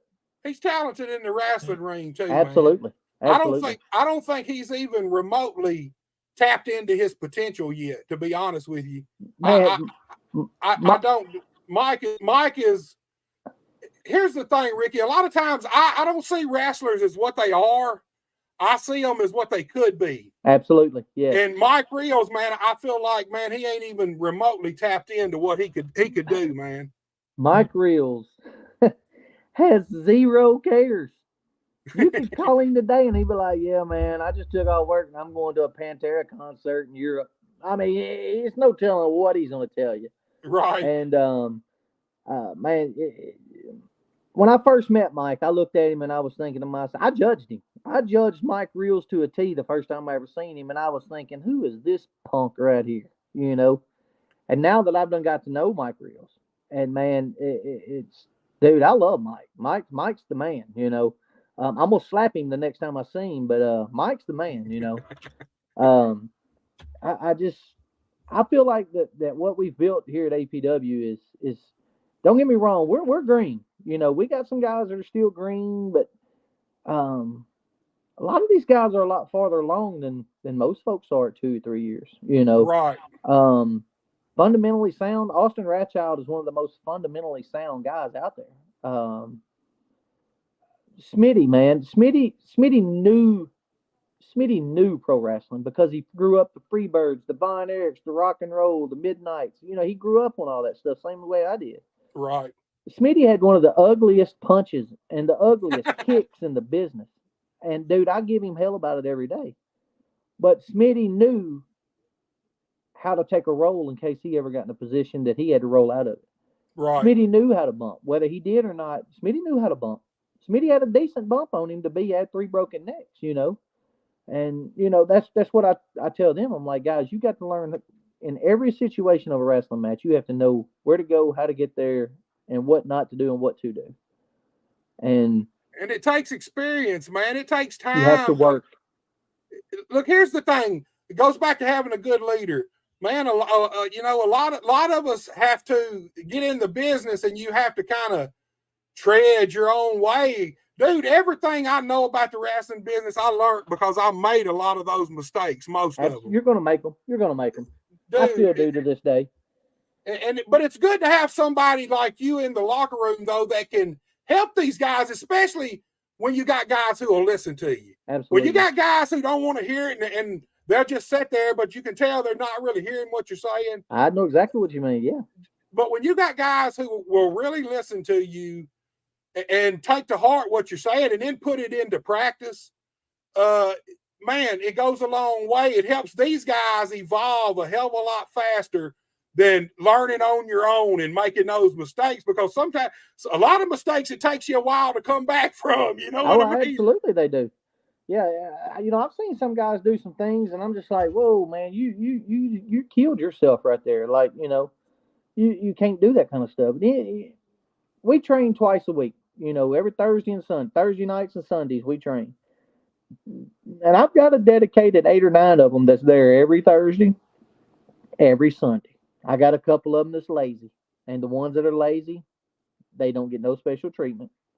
I don't go the extra effort to get them booked or, you know, reach out to somebody and say, hey, I got this kid that I need it. I'm not going to do it. Right. You're going to come in. You're going to put the work in. No excuses. Buck Skinner put the work in. He's 35, 36 years old. And he don't have an excuse one. He goes and makes things happen. And then you get these kids that don't want to do anything. They want it all handed to them because they got it, you know. Just because you got talent don't mean you got heart. I'll take heart over talent any day of the week. Dude, me too. I will too. And if I got and you can ask anybody, if I rent my ring out to somebody, my crew goes with me. My crew puts that ring up. My crew takes the ring down. My crew loads it back on the trailer. We go eat afterwards, and we're a family, you know. Jason O'Neill and his son, you know, every time I turn around, if I'm going somewhere with a ring rental, you can better bet Tommy Too Good, Jason O'Neill, his son, and more than likely 2 Count Lance is in the truck with us. Austin Torres, he'll be in there with us, his girlfriend. dude, we go to Vino's and put the ring up. Dude, I got a whole crew. Rings up in 45 minutes, rings tore down in 30 minutes, and we're back off and running again, Yeah, And man. it's a testament. Yeah, it helps, man. Especially you got a tight knit crew like that, man. Man, me and Sam used to go set up and tear down our ring by ourselves. It's a lot of work. Man, I mean, it is. It's a lot of work, man. You put up, go wrestle, tear down, just two people. You talking about 30, 45 minutes. Most of the time, hell, tearing down's always quicker. You can get torn down in 45 minutes to an hour, just two people. But setting up, man, sometimes two people, it take you 2 hours to get set up, 2.5 hours. Yeah. Time you get the skirts, the mat, everything put on, the ropes. I mean, it's a lot of work. And if you've got several people, man, you can cut that work down to nothing where nobody's really wore out from doing it once it's over, Right. And just being a testament of good people. Like, a lot of people say a lot of things about their locker room, but I do have a great locker room. Like, some of my guys will take their PO and hand it back to me and say, I don't want this, put it back to the company. How many people have you ever seen do that? You know what I mean? Exactly, man. I've got a handful of them, and I won't never say no names, man. But one night I went to my bag and was getting my bag together after the show. We done got picked all the chairs up, put them up. I was grabbing my bag, man. I noticed this old white corner sticking out of my bag. I looked down, it was the envelope. And on the front of that envelope, it says STFU. And take this and be happy. I opened up the thing. There's $1,000 in it. And that's a testament to you, though. That's a testament to what you've kind of put together and the respect that you've garnered out of these guys that your crew, man. I mean, and here's the thing, man. Nobody at this level is getting rich at the pro wrestling business at all. No. Whether you're the promoter, whether you're the wrestler, it don't matter. None of us is getting rich off of this shit. So when you got a crew that's willing to do stuff like that and go that extra mile, man, that's why APW is successful, dude. Here's the thing. I've been watching APW for, man, probably 3 years now, and always from day one, the one thing I always noticed is that y'all always run successful shows. From period. I've never seen y'all not have a successful show. I've never seen an APW show where the fans wasn't there. Right. It's simple as that, man. Look, Jason O'Neill, Sexy Sam is my brother, dude. And then Michael Davidson come back and he said, that's a lot of 3 a.m. nights. A lot of 3 a.m. nights, right? Yeah, man. Exactly. The guys that I have and the girls, when Nix was first coming on the scene, she would show up, dude. Nix had her hands dirty putting rings together, putting seats out, Rose Azalita, she's every time I turn around, she's up underneath the ring, tightening the bolts up, pulling the cables across, and I'm just like, dude, you don't find this everywhere. Some people think they're above putting the ring together. Well, let me ask you something, Ricky. What does it feel like when you got people like Buck Skinner, Nix? You see these people now out here, man, and they're starting to make waves in the big time. Talk to me about that a little bit. What does that make you feel like to know that? And here's another thing that's a testament to APW and you, is that you know how wrestling is. Most of the time, when somebody starts getting them bigger bookings, they forget about their hometown show, but not these people. Buck Skinner's always back. Nix always makes a point to work APW shows. Talk to me about these people, man. When I first met Buck, man, I knew who Buck was. Buck was an outstanding basketball player over in Brinkley at one time, when he was a younger kid. And Buck would take you to the rim, pretty easily. But I knew he was into wrestling, but I didn't know where he was. I didn't even know the guy, personally. And man, the day I met him, dude, I was like, this guy's the only son I'm ever going to have, Like, this is the closest thing to a kid I'm ever going to have that's, I want to take care of. I want to make sure that he does the right things. He does the the same track. And man, as I got to know him, I'm like, this kid's got it. Like, he understands it. He knows what it takes. He knows right from wrong. Um, if he did make a mistake in life, he'll own it and he'll wear it and then make better of it. Like you said, learn from your mistakes and stuff like that. And Right. dude, just his movements in the ring by itself, just his movements in the ring, how he moves in the ring, the way Johnny Rodz trained him in New York, dude, it's phenomenal. And me and Buck talk. I won't say we talk every day, but me and Buck have conversations all the time. And dude, we talk about everything. We talk about other wrestling promotions. We talk about other promoters. We talk about the way things are booked, the way things are done. Right. I'm not perfect, but I do know sometimes there's certain baby faces that cannot be a heel.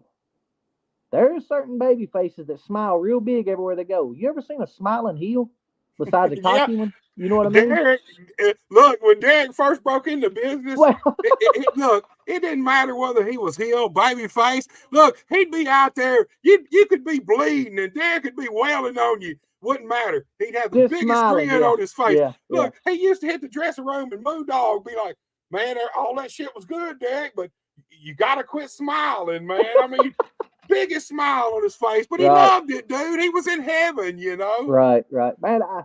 And the thing is, and off the top of what I was talking about, Derek's one of the best that's been around in a long time. Right. Derek's good. I don't care what anybody says. Derek King's good. I bet you he has super kicked me 55 to 100 times. I don't think I've ever felt the first one.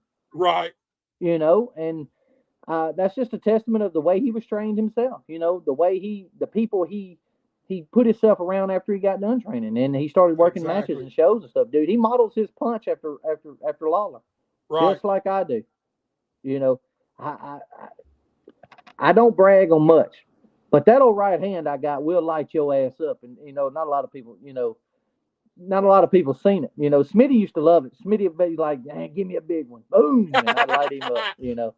But back to Hit me Buck, with the man. king shot. Right, but back to Buck. I'm proud of Buck. Like I'm proud of all of my guys. But the farther they get out there, and the more they do, and the more stepping stones they step on and get higher in life, you become more and more proud for that person. Right. And anybody that hates any kind of success that Buck's got, man, dude, you got issues. Anybody that wouldn't book Buck around here, man, you're a complete idiot. And I'll just say that bluntly. Dude, from the minute I seen that guy, man, dude, look, first of all, he's unique. He's big. He's got a unique look that nobody else has. He don't look like anybody else in the wrestling business. And that's what I noticed about him first. And then I seen him in the ring. And man, when you got a guy who's got the size, the look, and is good in the ring, can work, dude. Look, man, when Bluff City first started, if I would have been running Bluff City, he would have been my guy. That, to me, Buck Skinner was a guy that you could say, hey, you could put his face out there, heel or baby face. You could put him out there as a big heel, and people would come see this guy. Absolutely. He's unique. And once you see him in the ring, you realize he ain't just a show. He can go. Absolutely. I'm happy. I ain't even never met the guy, dude. And when I found out he was up at the New Japan Dojo doing stuff, man, I was so happy for him. Yeah. Same way with Nick's, dude. Absolutely. She's out there, man. Look, I'm gonna lay it out there. I've got her coming on tomorrow night at 7:30. This is a show we've tried to do 2 times over. This is the 3rd time. Hopefully the 3rd time's the charm. Right. But I'm gonna be honest with you.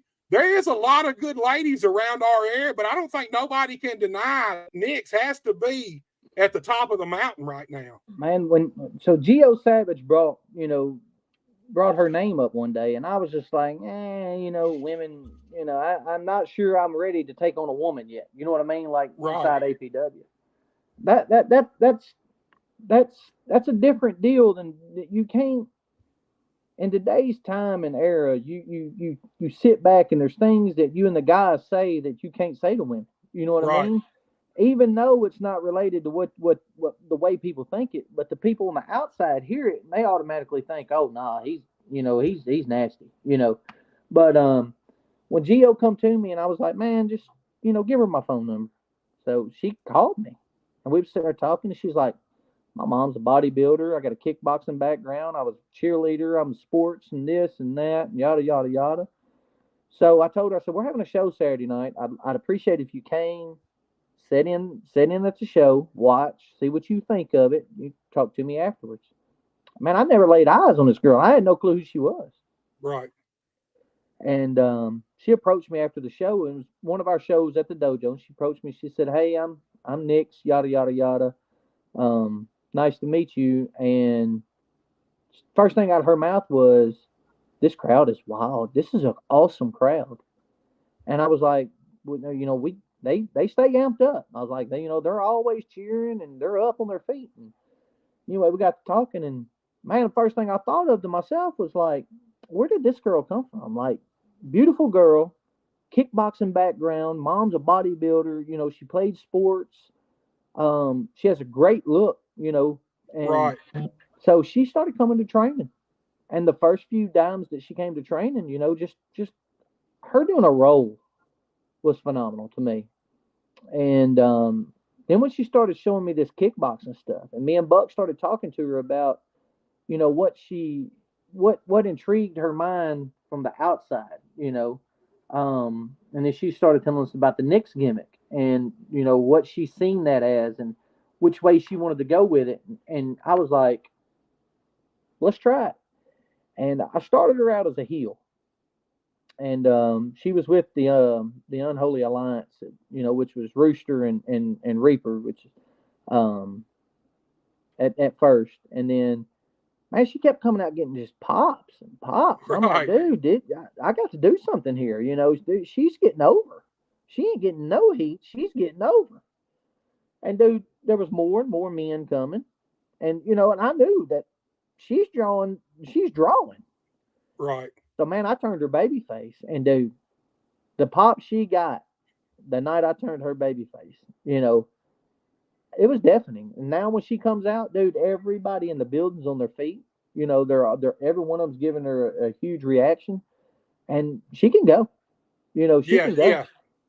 Yeah, I'll be honest with you, dude. I didn't realize she had as much athletic background as she has. She does. Dude, she can go in the ring, but the one thing that really stands out to me is her aptitude for the wrestling business. She's got it. Look, you got a lot of athletes, and you got a lot of people that can do the moves, but they don't really get it. Yeah. Man, you can tell she gets it, man. She really, really understands what the wrestling business is about, dude, and it shows through when you watch her. Well, she'll message me all the time, and she'll like, hey, boss man, I got this message from this person. Do you know anything about him? And I'm like, yeah, good dude. No, stay away. She'll text me like, hey, I need some advice. I need to know what to do in this situation. I was told this, but I don't feel like I'm that. And I just, just basically ensure like, hey, you're a good looking woman.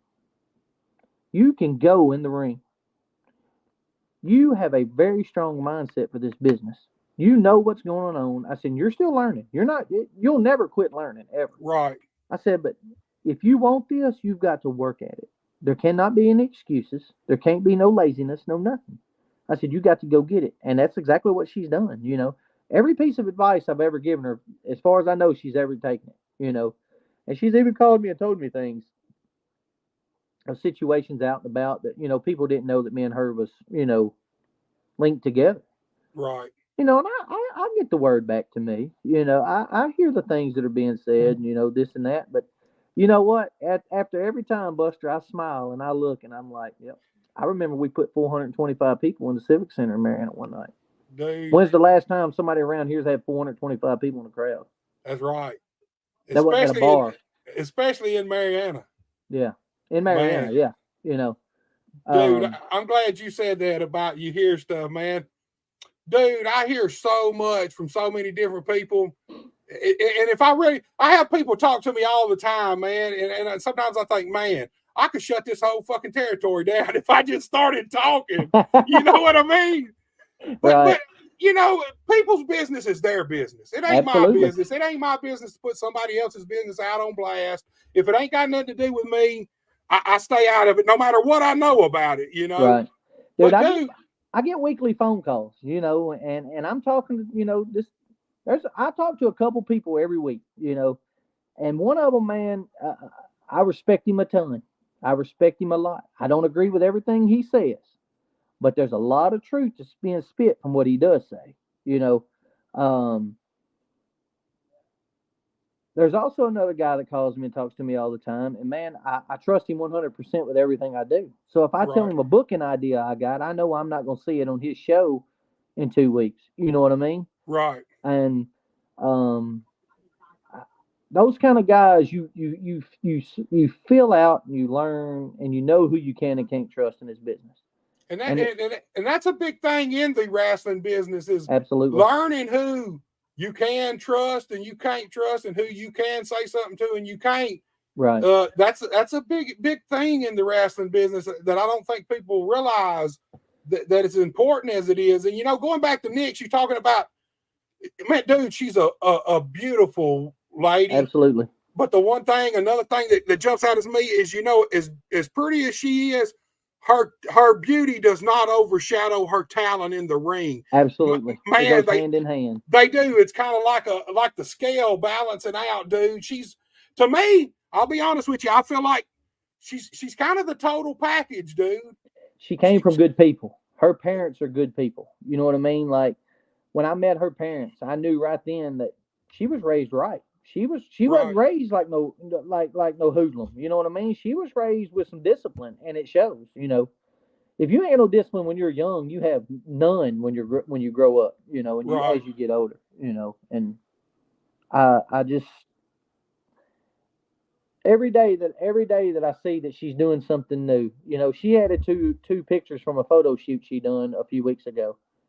Dude, I'm like, wow, where did that come from? The, like you could be a model too. You know what I mean? Is Like, it the gold leaf background yes, stuff? yes, yes, Dude, yes. I used it for her show tomorrow for the flyer. Right. I took it and used it for that. I thought the same thing. I thought, damn, Yeah. you know, this Yeah. is it's a little beyond wrestling almost, man. Yeah. And I've always told her, I said, you know, I said there's three things about you, uh, Nix, that you need to know. You're marketable, you're beautiful, and you're a woman. You have all the power in the world to make things happen with those three things. Right. And she's like, what do you mean I'm a woman? I'm like, not all women are made like you. Not No, all you ain't men lying about that. not all men are made like, you know, Brock Lesnar either. I get that. But what Right. I'm getting at is in the wrestling business, you don't find a ton of women that is built like her from head to toe and in the brain too. You know what I mean? Like athletic and being able to comprehend this business the way it is, you know, and she's got the package, you know. She's got to make the best of it and make sure that she's, you know, I mean, dude, she's gotten herself to where she texted me the other night. She said, "Boss man, they knew me in the gas station in Osceola. I've made it." Right. And you know, we all laughed about it and stuff like that. But you know, that's what I'm saying. Once you start getting out and people noticing who you are in public and stuff like that, that's when you know that people are noticing who you are and you're doing the work. Oh, there's more people than in the Osceola gas station that know who she is. Oh, absolutely. I can guarantee you that, man. Like I said, she's a total package, and I'm with you. The thing about wrestling, man, the aptitude to understand what the wrestling business is about, and no longer than she's been doing it. You know, that's something that really took me probably 10 years to fully start really get it, you know. Yeah. About 4 years in, you kind of start really learning and paying attention and kind of evolve, but no longer she's been doing it, man. She's almost a natural. Oh, I Let me agree. say it like that, a natural, and not just the athletic part, but at this business in general. You know, her and Buck both, dude. I agree. I see Buck. He's either going to get him a contract over in New Japan, or he's going to end up, hopefully, in the WWE. Whether he wants to go there or not, dude, look, with it changing now and the TKO you can already tell it's almost like they're trying to change it to have a more of a real sports feel to it, Yes. atmosphere. Yes. Man, give it another year or so, and let's see how that develops, man. Buck Skinner would be a perfect guy when you go back to realism. Right. When you go putting wrestling out that you want people to believe in, dude, perfect guy, man. And Nix, man, you know what? She's already did Ring of Honor. She's done SmackDown too, right? TNA. She's been on SmackDown and Raw as extras. You know, the normal, you know, deal there. She's worked a show for Ring of Honor. You know, at the FedEx Forum, which, you know, a lot of people say, "Oh man, it's just Ring of Honor." I don't care. Shit. How many other people do that? You know what I mean? Exactly. That's a big giant Absolutely, step, that's man. a big step for her. You know. Exactly, dude. You can't shit on that. No, and she's been with TNA. She done a little bit of help with TNA when it was in Memphis, and I got a little news from her, but I'll let her tell all that tomorrow night if she wants to tell it. You know, Okay. coming up for her. She's got some big deals coming up for her, and you know, like I told her, I was like, look, one step at a time, one day at a time. You know, we got to crawl before we walk. I said, we've done crawled. I said, now you walking. I said, now it's time to get a brisk pace and let's start running a little bit. There you go, man. I've always told her that, you know, I can't give you success, but I can show you the way to try to get there. Not everybody's going to be successful. Right. But at the end of the day, if you put the work in, you got a chance to be successful at anything you do. Right. So, man, I'm pulling for her every day, you know. I just, there's every morning I wake up and I think to myself, I hope one of my guys this morning gets up and learns one extra thing about the business. And they'll text me. They'll be like, hey, man, look what I found today. Look what I seen today. I want to learn this. I want to work on this. And, you know, and she's one of those. Yeah. Dude, I still learn shit every day, man. Now it's more mental about the business, but I learn stuff still to this day. Just going to shows and doing this podcast, dude. Right. I'm still learning about the wrestling business. I don't think we ever quit evolving and learning in the wrestling business because the business constantly changes. Right. You know, so we're always learning. Well, look, dude, we got to start kind of wrapping it up. Now, y'all got some shows coming up, and I got some graphics, dude. You want to take a look at these, man, and you can kind of tell us about them? Sure. You know, I'm old, man. Like me and you was talking about the video games, man. I growed up on one joystick and a red button, so trying to work this high-finagled computer shit, dude. I can't even tell which show is the first. I'm just gonna pull them up, dude, and they may not be in order, and we'll just go through them. All right, that'll work. Because I can't see. The rudder will be the first one, or the 24th. There you go. The 24th, man. I pulled. No, that's 316 right there. Hold on, let me go back. I'll pull that down. Let's go try to get them in order, dude. Just bear with an old man. It should have a blue background on it. Just everybody out there bear with the old man.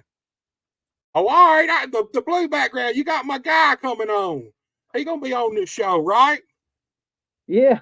There we go. So let me tell you a little bit about that little fella right there.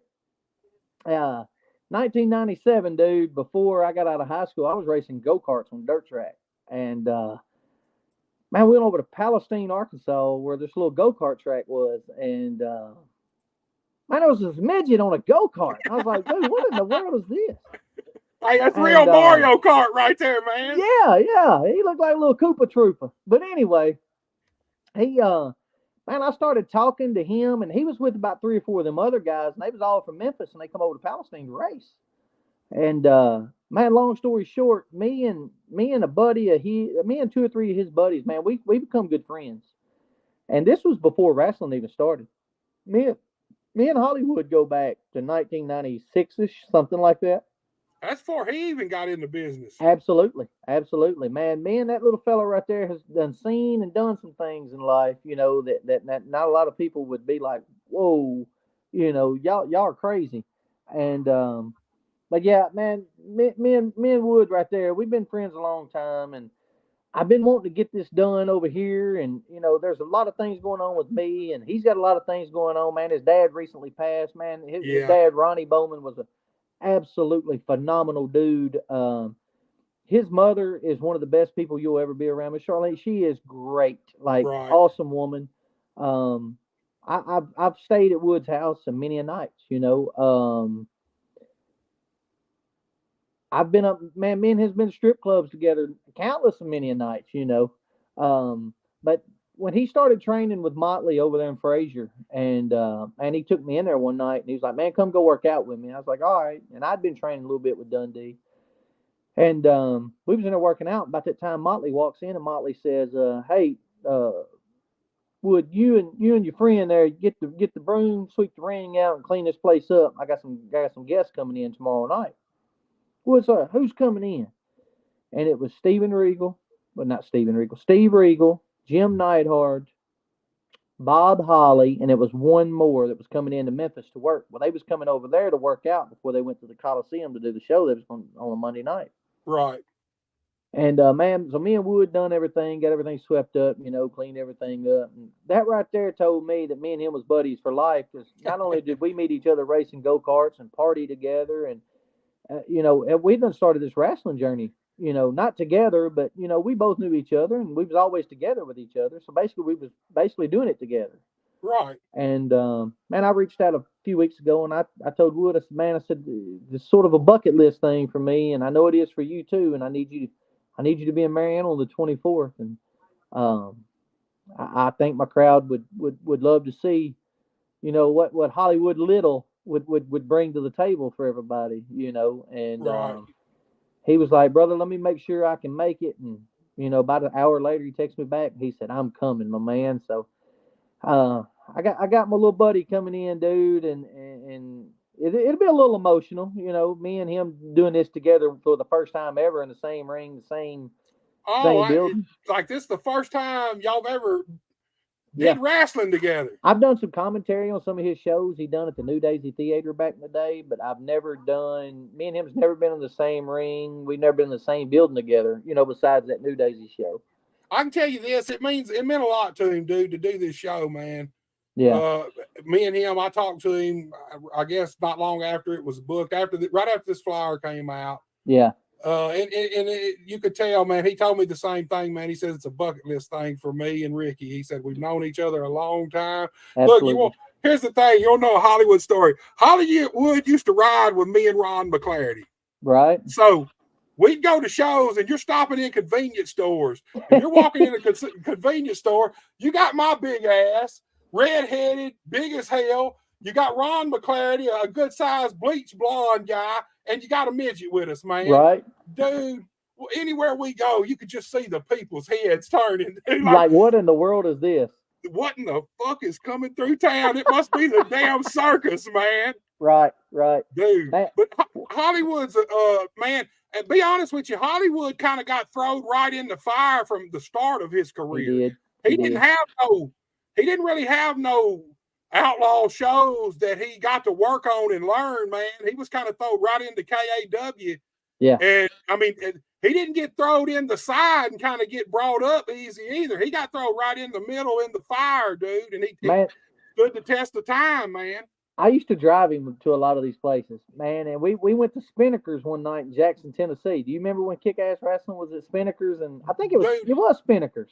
Yeah, man, I love that. That was one of the most fun bars, dude, to tape at, man. So one night I was in the back. I wasn't in the back. I was off to the back of the bar while they were having the show. Wood come over and he said, "Oh, hey man, man, we might as well get our shit and get going." I said, what's up? I ain't ready to go." He said, "Man, I think Golden and Jamie Dundee's finna get into it." I said, "Huh?" He said, "Yeah, I think this is fixing to be a shoot go down in here." And about that time, you could hear Jamie just screaming to the top of his lungs about some money or something. And Wood was like, "I told you, man, it's time to go. It's shit's been hit the fan." And I was just like, "Dude, this is wild up in here." I was like, "We're not leaving. We're staying here." Dude, man, that was at the time when Jamie was probably, I don't say maybe he was at his worst, but he was getting there, man. Yeah. It was wild, man. That mug. We were in Martin over here at one of the frat houses one time, going to do a show before the show starts. So Golden gets the bright idea to send Jamie out to get heat. Dude, within about 3.5 minutes, the whole frat house just piles in the ring. So all the wrestlers have to go out and try to get Jamie back in the dressing room, man. Dude, matter of fact, Golden jumped on him that night. They had a fight in the dressing room once we got Jamie in the dressing room that night, dude. Dude, let me tell you my first Jamie Dundee story ever. I was training one night, and I think I was the only one that went to training from the Memphis area. Well, anyway, it was a couple people in there, and it was this long-haired dude. And man, I don't know this for a fact, but I want to put my life savings on it that it was Blade Boudreaux is who that the kid was in there at that time training. I think Don Bass sent him to Dundee. Probably. And anyway, there wasn't many people there that night. And man, this door on the side of this karate studio where the ring was in the back kicked open. And all I heard was, "Hey, mother, daddy, I need some money." And I went, "Who in the hell is this?" Well, then I realized, I'm like, "Man, that's Jamie Dundee." I'm like, I'm marking out. I'm like, dude, I love him and Wolfie, Right. And man, Dundee grabbed him, and the argument was on, and out the door they went. And the next thing I know, Dundee come back in there. He said, "Never mind that punk," And I'm just like, whoa, what in the hell just happened here? But yeah, that when you first meet Jamie Dundee on that kind of interaction, you're just like, it's burned in your brain forever. Oh, you never know what you're gonna get with Jamie, dude. Ever. You never know. Oh, at that time, all you knew is he's gonna be tore up. You didn't know on what or what kind of mood or what he was gonna do, man. Yeah. But he's always fun, dude. I mean, right. Always hilarious in the dressing room. I do want to say this. I seen he recently lost his son the past week, Jamie. And if Jamie, if you happen to see this or watch it, man, I'm sorry for your loss, brother, and we're praying for you and the rest of the Dundee family. I have not seen anything about that, man. I can't believe that. He lost one of his sons this past week, I believe.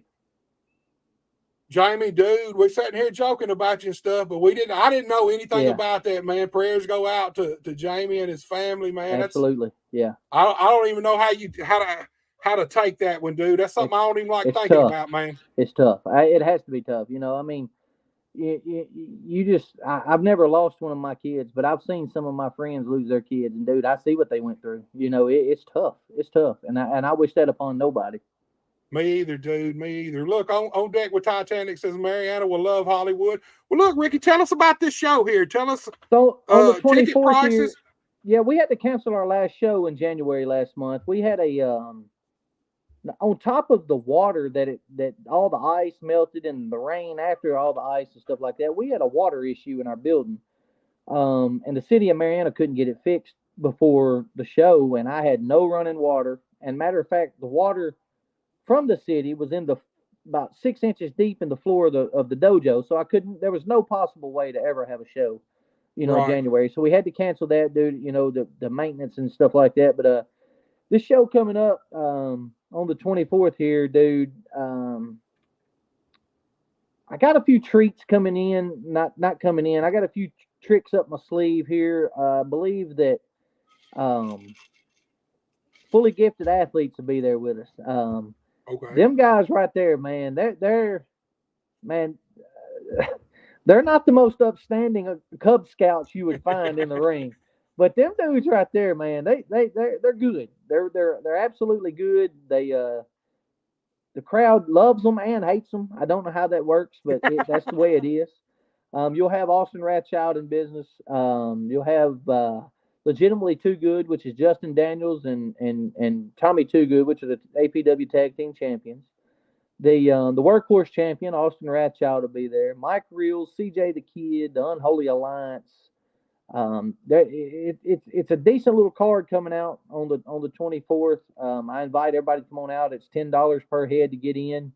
Bell time, doors open at 6, bell time's at 7, right there in Mariana. The address is on the bottom of the flyer. For anybody that don't see this flyer on social media, go to the APW Facebook page or the APW Arkansas page on Instagram, and all that information will be out there for you. That way you don't have to send messages and do all that. So, but for just $10, brother, you can come and be a part of the APW family and experience the madness that we bring, to our fans every show that we have. So. Look, Ricky, I'm gonna pull up these other ones. Let's Okay. I am going to try to see which one's next, but I can't promise you that because I'm blind as a bat, man. I can point it out for you. I got one that's a dark background. I got one that's a red, more of a red background. The dark background first. Okay. See there, man. You're the producer of this show, man. There we go. That's what I need is a producer, man. All right, so the guy I was telling you about earlier, Rudder, that's him in the very background at the very top. You see that little smirky face up there? Right. That's actually a picture of Rudder and the Queen of Clubs with the GCW World Heavyweight belt strapped around his waist. You can't see the belt because I got all the faces above it. But that's Rudder, and he had gotten drunk that night. That very night right there. Rudder's no longer with us, by the way. He had some health issues and passed away. But Rudder got drunk that night, and he took his ketchup and squirted it on the wall of the Queen and started wiping his French fries down that wall and eating them. Dude, that dude was wild as a buck, dude. But anyway, dude, that ain't no telling how long that damn wall been since that wall been clean. Absolutely. Man, I ain't wiping nothing on that wall and putting it in my mouth. I'm not even touching that wall. But Rudder loved wrestling, man, and when I started APW, one of the first shows that we done, I named it after him because, dude, he loved wrestling. And if today he was here, that fool would be in that building acting a clown, fooling with somebody in the ring at some point or another. But on the 16th, like I say, doors open at 6, bell times at 7. The Rudder is a memorial show for Rudder himself. Of course, you see the tag champions, legitimately too good. You see Nick's there, Floyd Flair at the bottom, CJ the Kid, Mike Reels, the guy with the mop, Dobie Doke. He's a crowd favorite right there in APW. The fans love him as much as they love Nick's. There you go. Toby is a one of a kind person, I tell you. So, but then you got people like Bo Radix and Kylo Smiley there, a newly formed little tag team there, and they've got their differences. I don't think Kylo can quit losing, and I think Tracy's patience is worn thin with him losing every match. But you'll have Kylo Smiley and Bo Radix there, and then of course you see Night Train right behind Floyd Flair. Night Train and Jackson Crowley, it's pretty heated at the moment. Train, the last show, Train hit Crowley with a chain, and the referee found the chain after the 3 count, restarted the match. Crowley got the win, 1, 2, 3, rolled out there, still your APW champion, and Train's made it notable that he wants his hands back on Crowley just as soon as he can get them, and if Crowley wants to give him that title shot, man, I'm all for it. I want to see, championship matches there in APW, Right.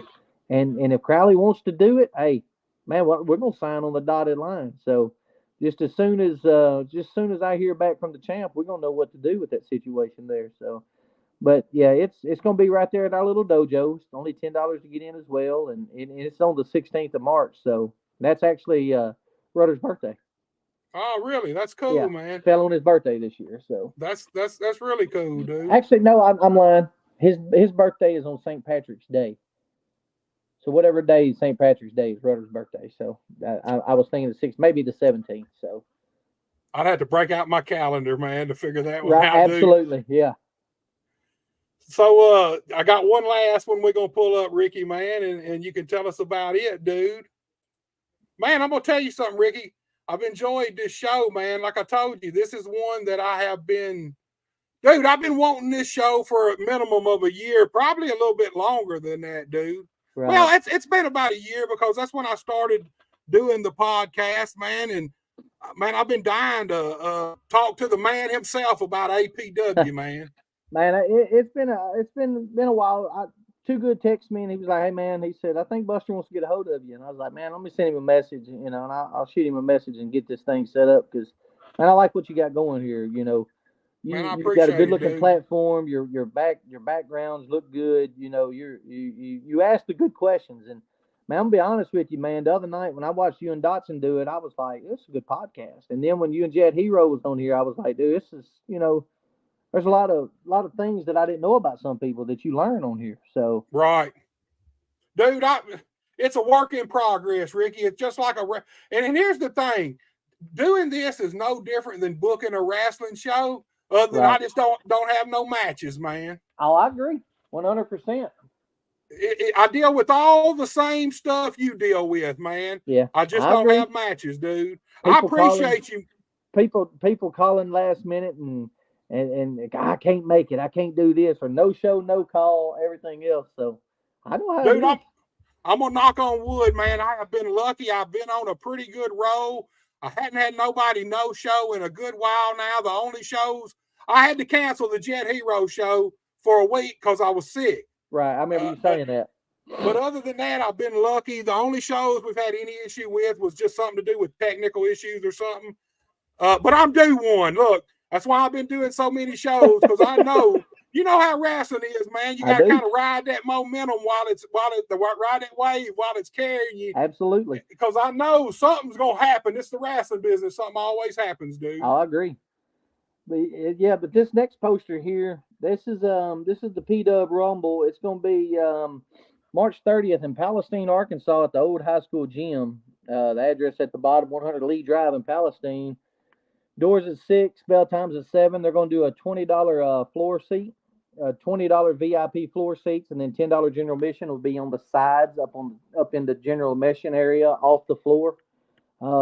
This is actually a fundraiser right here for the Palestine Wheatley Senior High cheerleaders.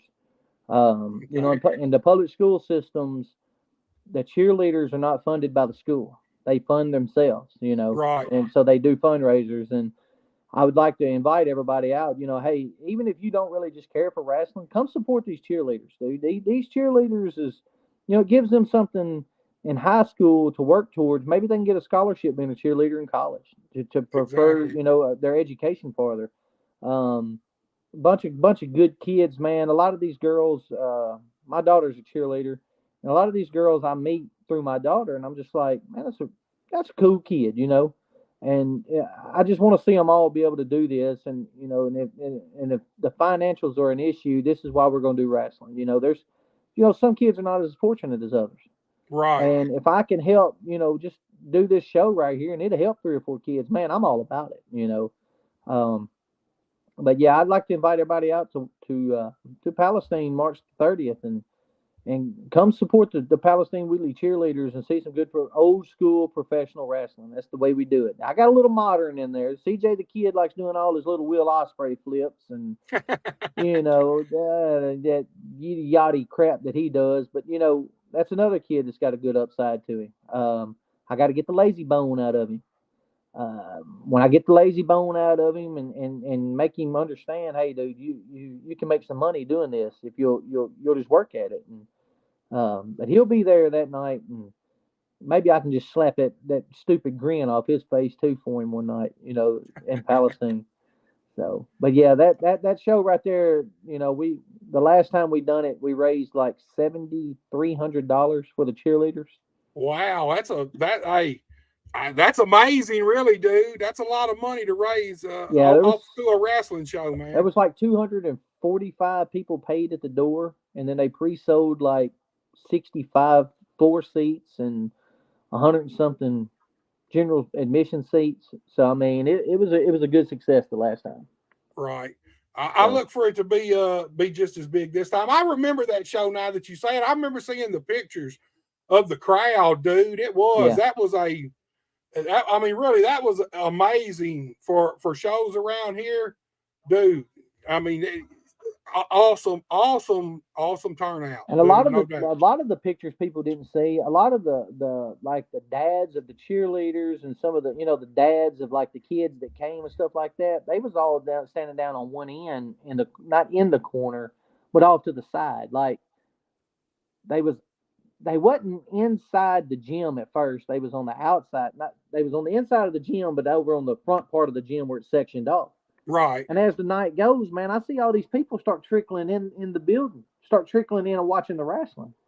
And the people I would never think that would, you know, be into professional wrestling was coming up to me after the thing. He's like, dude, we didn't realize that this stuff y'all do is actually pretty good. We was expecting it to be some backyard bozo stuff. Right.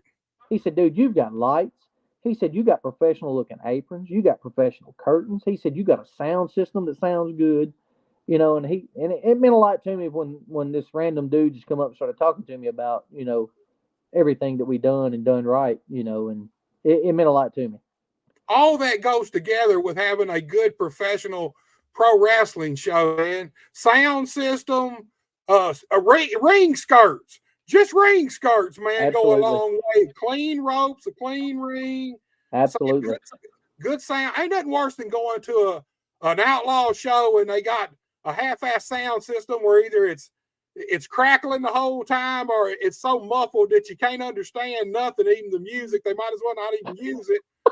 But that goes a long way, man. And look, that helps. Like you said, you had people come up to you that you wouldn't figure to be wrestling fans tell you, hey, this is a good show, man. That goes a long way because the casual person, the diehard wrestling fans gonna watch it no matter what you present them. Pretty 100%, yes. But the casual fans, if you get their attention, then you're doing something right, man. I agree, 100%. And we've got a following. I've got shows coming up. I'll spill the beans. It don't really matter to me. I got a show coming May 4th. And this is the big news that I posted about the other day that I told you. I mean, I appreciate you sharing. Okay. May 4th at Mustang Arena in Forest City. We got the State of Arkansas Special Olympics. We got a show for them that night. That's the whole cool, state, man. The whole state of Arkansas. The Special Olympics is coming to Forest City this year, and they contacted us and wanted us to do the wrestling show that night. That'll be cool, man. That'll be really cool. Because these kids, man, they're not just kids, they're grown-ups too. These people that are fighting battles that we have no clue about is going to get the opportunity to be able to flip us off, cuss us, cheer us, buy our shirts, whatever, the whole 9 yards. Right. And to me, that means $1 million to me because I don't know which one of them kids out there may get something out of that, and they might be having the thoughts of suicide or not wanting to live anymore, something of that nature. And then they see this and they're like, man, I get to go to wrestling next week too. And then I can go to wrestling then. And, you never know when it's going to help somebody. And I'm really looking forward to that. That's something big to me that when they contacted me, I felt privileged because they contacted me to do this. They could have contacted 15 other people and they chose me to do it. So to me, that's a tap on the shoulder, a tap on the back, like Barry Horowitz used to do. Good job, to APW. Not just me, my whole crew. It's never me. Nothing is about me. My everything I do is about my people. Everybody associated with me. Even down to the referee, even down to the girl that pops the popcorn, which is my daughter. It's all a team deal. And then May 11th, we're gonna have a show in Brinkley, Arkansas, for the fire department at the high school. So I mean, dude, we're branching out. Like we're getting farther, and people's like, man, Brinkley's only 30 minutes from you. Yeah, but when's the last time wrestling was in Brinkley, Arkansas? Right, and that's something that here probably 2 years ago, maybe a little less than that. Man, y'all were starting to really run a lot of shows in different places. Win all these different places, West Memphis, man, and right then I thought, man, they're really branching out from Marianna a long way, man. And man, you're branching out even further now, dude. So speaking of the Forest City deal, I mean the West Memphis deal, dude. Darren McCulloch at the Crittenden County Crittenden County Boys and Girls Club. There's 2 different Boys and Girls Clubs in West Memphis. There's the L.R. Jackson, which is the Boys and Girls Club of West Memphis, and then you got the Crittenden County Boys and Girls Clubs. 2 different deals. One works on the city, one works on the county. I was wondering about that, dude. I was wondering that exact thing, man. So Darren McCulloch and my ring announcer Daniel Price are good friends, and I'm wanting to say that Darren seen the wrestling somewhere on social media, and he contacted Daniel to get a hold of me, and Next thing I know, we've got a very nice venue in West Memphis. And I'm talking about that's one of the nicer venues we go to. Bleachers, floor seats, the whole 9 yards, big area, big, nice place.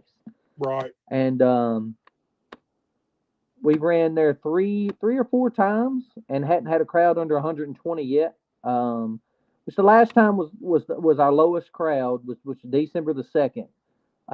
He had 113 pay, something like that. But I think deer season got us on that. Deer and duck season and hunting and Christmas. And Thanksgiving was just the week before, and I think that hampered us a little bit. And because a bunch of my buddies that normally come and bring their kids to the wrestling, they was all at hunting at deer camp and stuff like Right. that. So, but other than that, man, West Memphis is off the chain.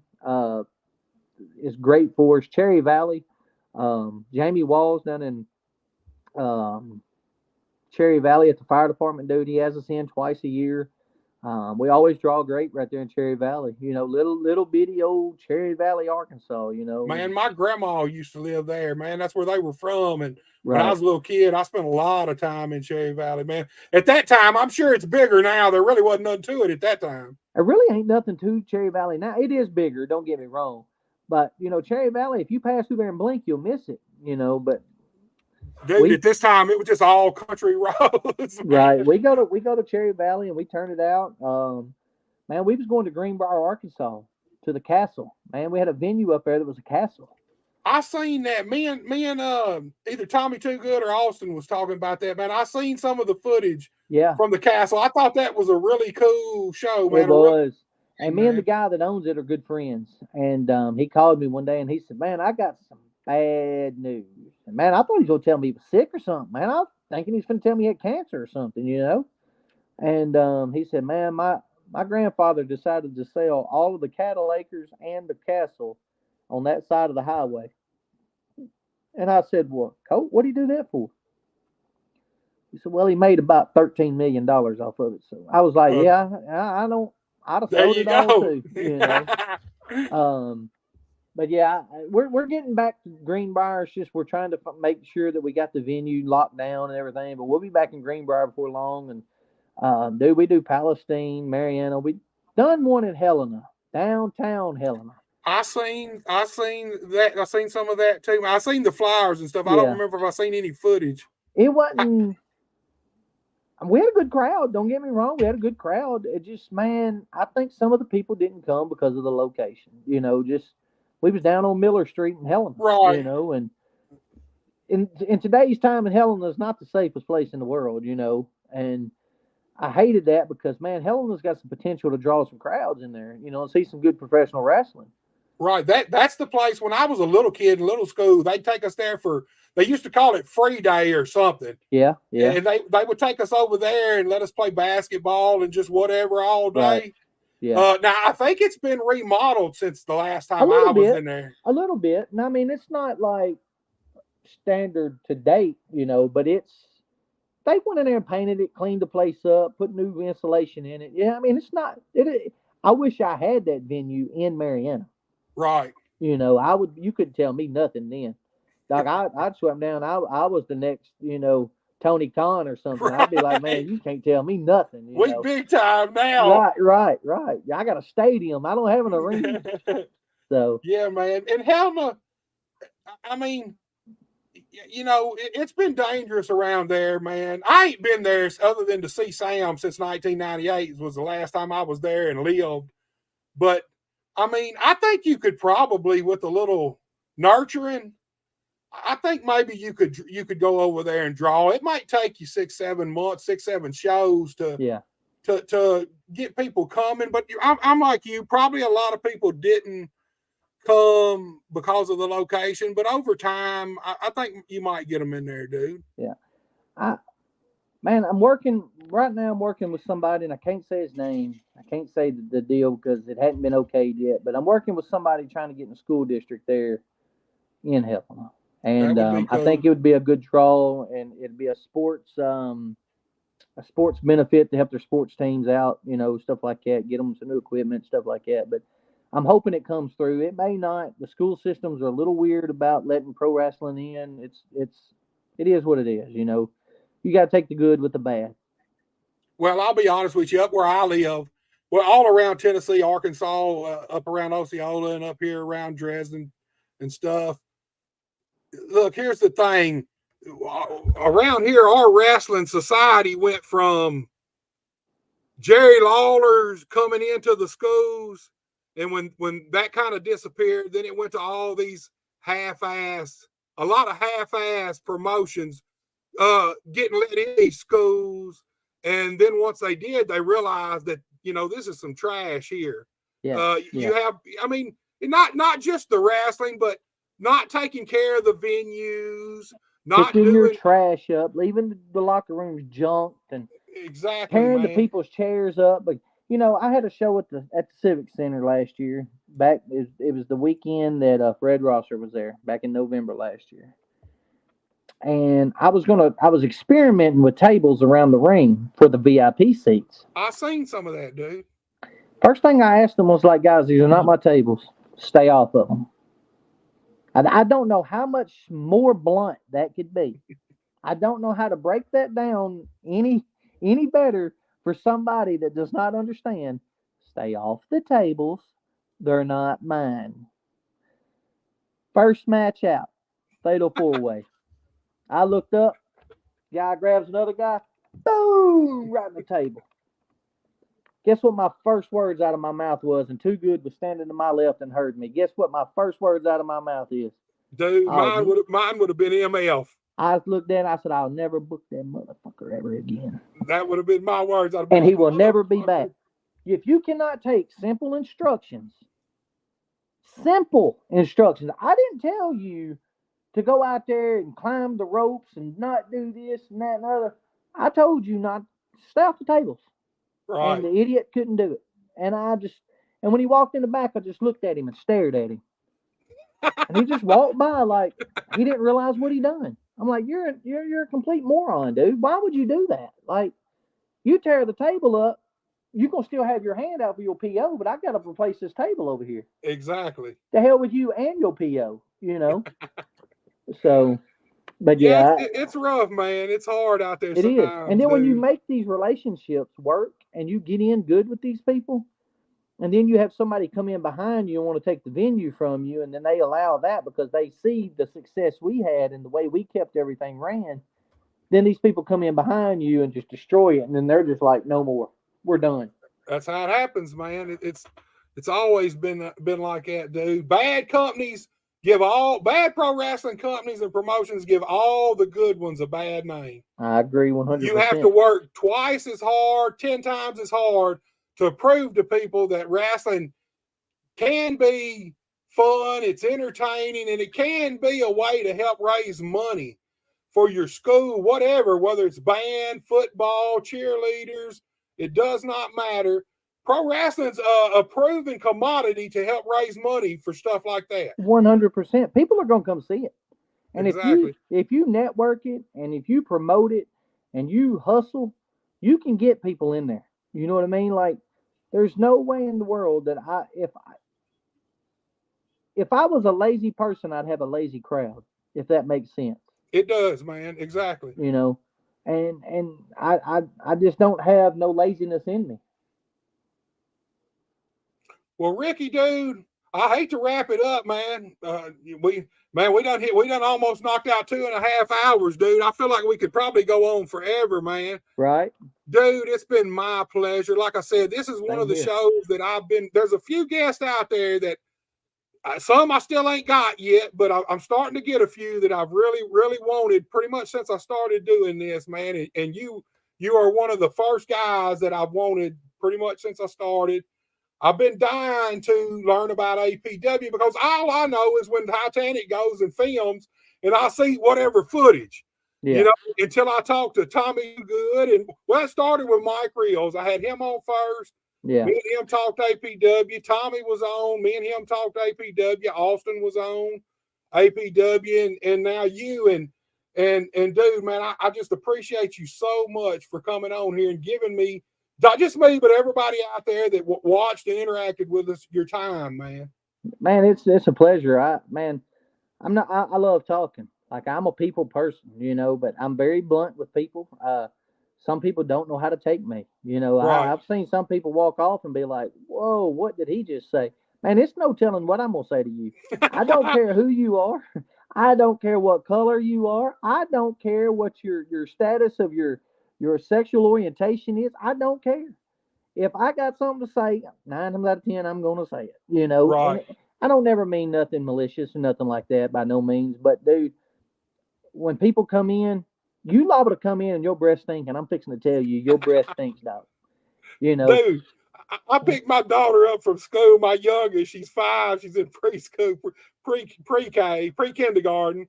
And man, I'll be bucking her in her car seat, man, and my breath stinking. She said, "Daddy, your breath stink." Right in front of everybody, man. I'll be like, "Your breath, hey," I'll be like, "Your breath stinks too." right? Absolutely, yeah. So, but yeah, man, I appreciate you getting me on here, dude. And I do want to say, and it's something I thought of earlier. If you've messaged me, anybody has messaged me on Facebook about coming to work for APW, don't think I'm ignoring you. 9 times out of, dude, I live a busy life. Right. I work for UPS during the day, and they bust our heads Monday through Friday. My head is split from eight o'clock in the morning to 6, 7, 8 o'clock at night, just depending on how many hours. Dude, I've got this wrestling deal going on. I got a training facility there in Mariana at APW, and then we run shows with APW. I promote and do demolition derbies all over the state of Arkansas. That takes my time up. I'm having one of those in June, and man, I've got my hands full right now promoting it and trying to, make sure everything's lined up, working on it. And dude, my daughter plays volleyball. My daughter's a cheerleader. Dude, I'm stretched 9 ways of 100. So if any of y'all's ever messaged me and I hadn't messaged you back, I'm not ignoring you. One day you'll get a message back. I just got to get time to sit down and do it. And Dude, I don't see how you got time, period, after naming all that off. Hey, man, just having kids in school with doing extracurricular activities absolutely, takes up so much yeah. time, man. It does, man. It's constant too. See, It's I was in always Carlisle. I was in Carlisle yesterday from like 3 o'clock to 10:30 last night at a district basketball game. My daughter don't even play basketball; but she's a cheerleader, so I had to right. be there. And I enjoyed going. I really Yeah. did. I got out of the house and got away from everything, and seen some old buddies of mine and stuff like that. But man, yeah, I stay busy. I stay covered up. And my phone rings and beeps 24/7, and there's times I just want to throw it out the window. But I do know that if I do that, then I won't get some phone calls that I really need. Right. That's like Brian Rogers at Premier. He messaged me. It's been a few months ago, maybe more than a few months ago. Talking about hey, let's see if we can't link up, and work together, and collab a little bit with here and there and yada yada yada. And I sent him a message back and told him like, man, just let me get my feet under the ground and I'll hit you back. And I hadn't done that yet, but that's something I got to do because man, he's got some good looking talent over there. Dude, he's got the best show in this part of the country up here around Tennessee. I'm talking about Right. in Memphis, wherever. That's no lie. They've got the look. They really they do TV quality shows and talent. They don't have TV. Yeah. Yeah. That look. I'd love to see. I would love to see APW versus PPW. Here 6 or 8 months ago, they did a PPW versus New South Wrestling. Yeah. Where both separate rosters come in, and it was company match for company match all the way through. Awesome show, dude. An awesome experience because, man, if you're a fan, you ain't just going there and getting one roster. You're getting two complete rosters Absolutely. Yeah. for the same price. I would love to see APW, PPW work together on something like Yeah. that, man. It'd be great. See, man, I've got some that steel cross guys. I've got them in, Mariana recently, and awesome dudes. Yes, Awesome man. dudes.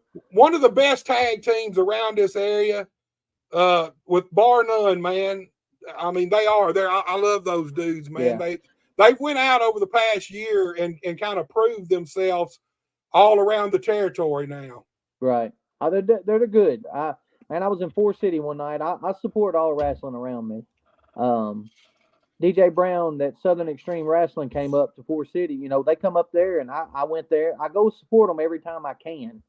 I go in, I pay my money, and I stand in the corner, and I watch the show, and I support local wrestling everywhere I go. You know, Right. The other night I went to Truman, and I've been to Cape Girardeau, Missouri lately. You know, I just on Saturday nights when I don't have nothing going on and I'm bored, man, I'll get in my truck and go to a wrestling show. That's how I clear my mind. I'm just like the Right. ride there and the ride home. Because you never know what talent you're going to see. You may want to try to say, hey, man, this kid looks good. Let me give him a shot right here. Give him some more experience and let him work with somebody new and, see how good he's going to be. And,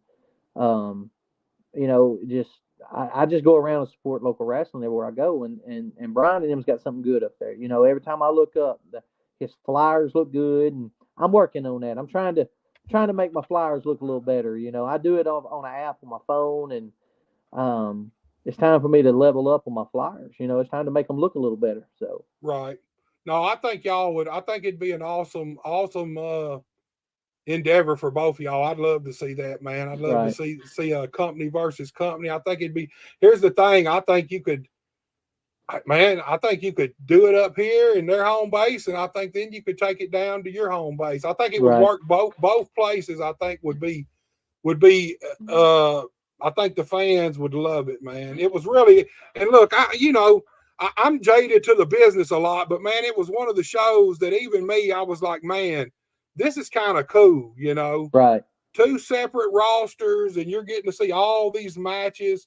Really cool, dude. I'd love to see APW and PPW. It'd be awesome, Ricky. I've got to give him a ring. I just had too much going on, and my mom's lost 2 of her brothers recently, and man, I hate to hear that. It's just been rough. And we lost CEO and Smitty last year, and dude, that took a toll on me. Right. I'm gonna be honest with you, dude. That losing 2 of my most favorite people in the world, it was a point to where I called Reaper and Too Good, and I was like, guys, I don't know how much more of this I'm gonna do. I'm missing my guys, and but you gotta overcome, you gotta overpower and overcome everything and keep going forward. Right, man. That's the wrestling business in a nutshell, right there. Absolutely. Overcome and keep moving forward. Yeah, dude, you couldn't have said it. There couldn't have been a better way to end this show, Ricky. Dude, like I said, I appreciate you giving us your time after you letting us know how busy you are and how little time you actually have, man. I appreciate it from the bottom of my heart, you coming on. It's been one of my best shows, dude. Man, I appreciate you. Ricky, man, you take it easy, and I wish you and APW all the success in the world, my friend. I appreciate it, brother. Appreciate it once again. Take it easy. Yes, sir. All right, y'all, you seen it right there.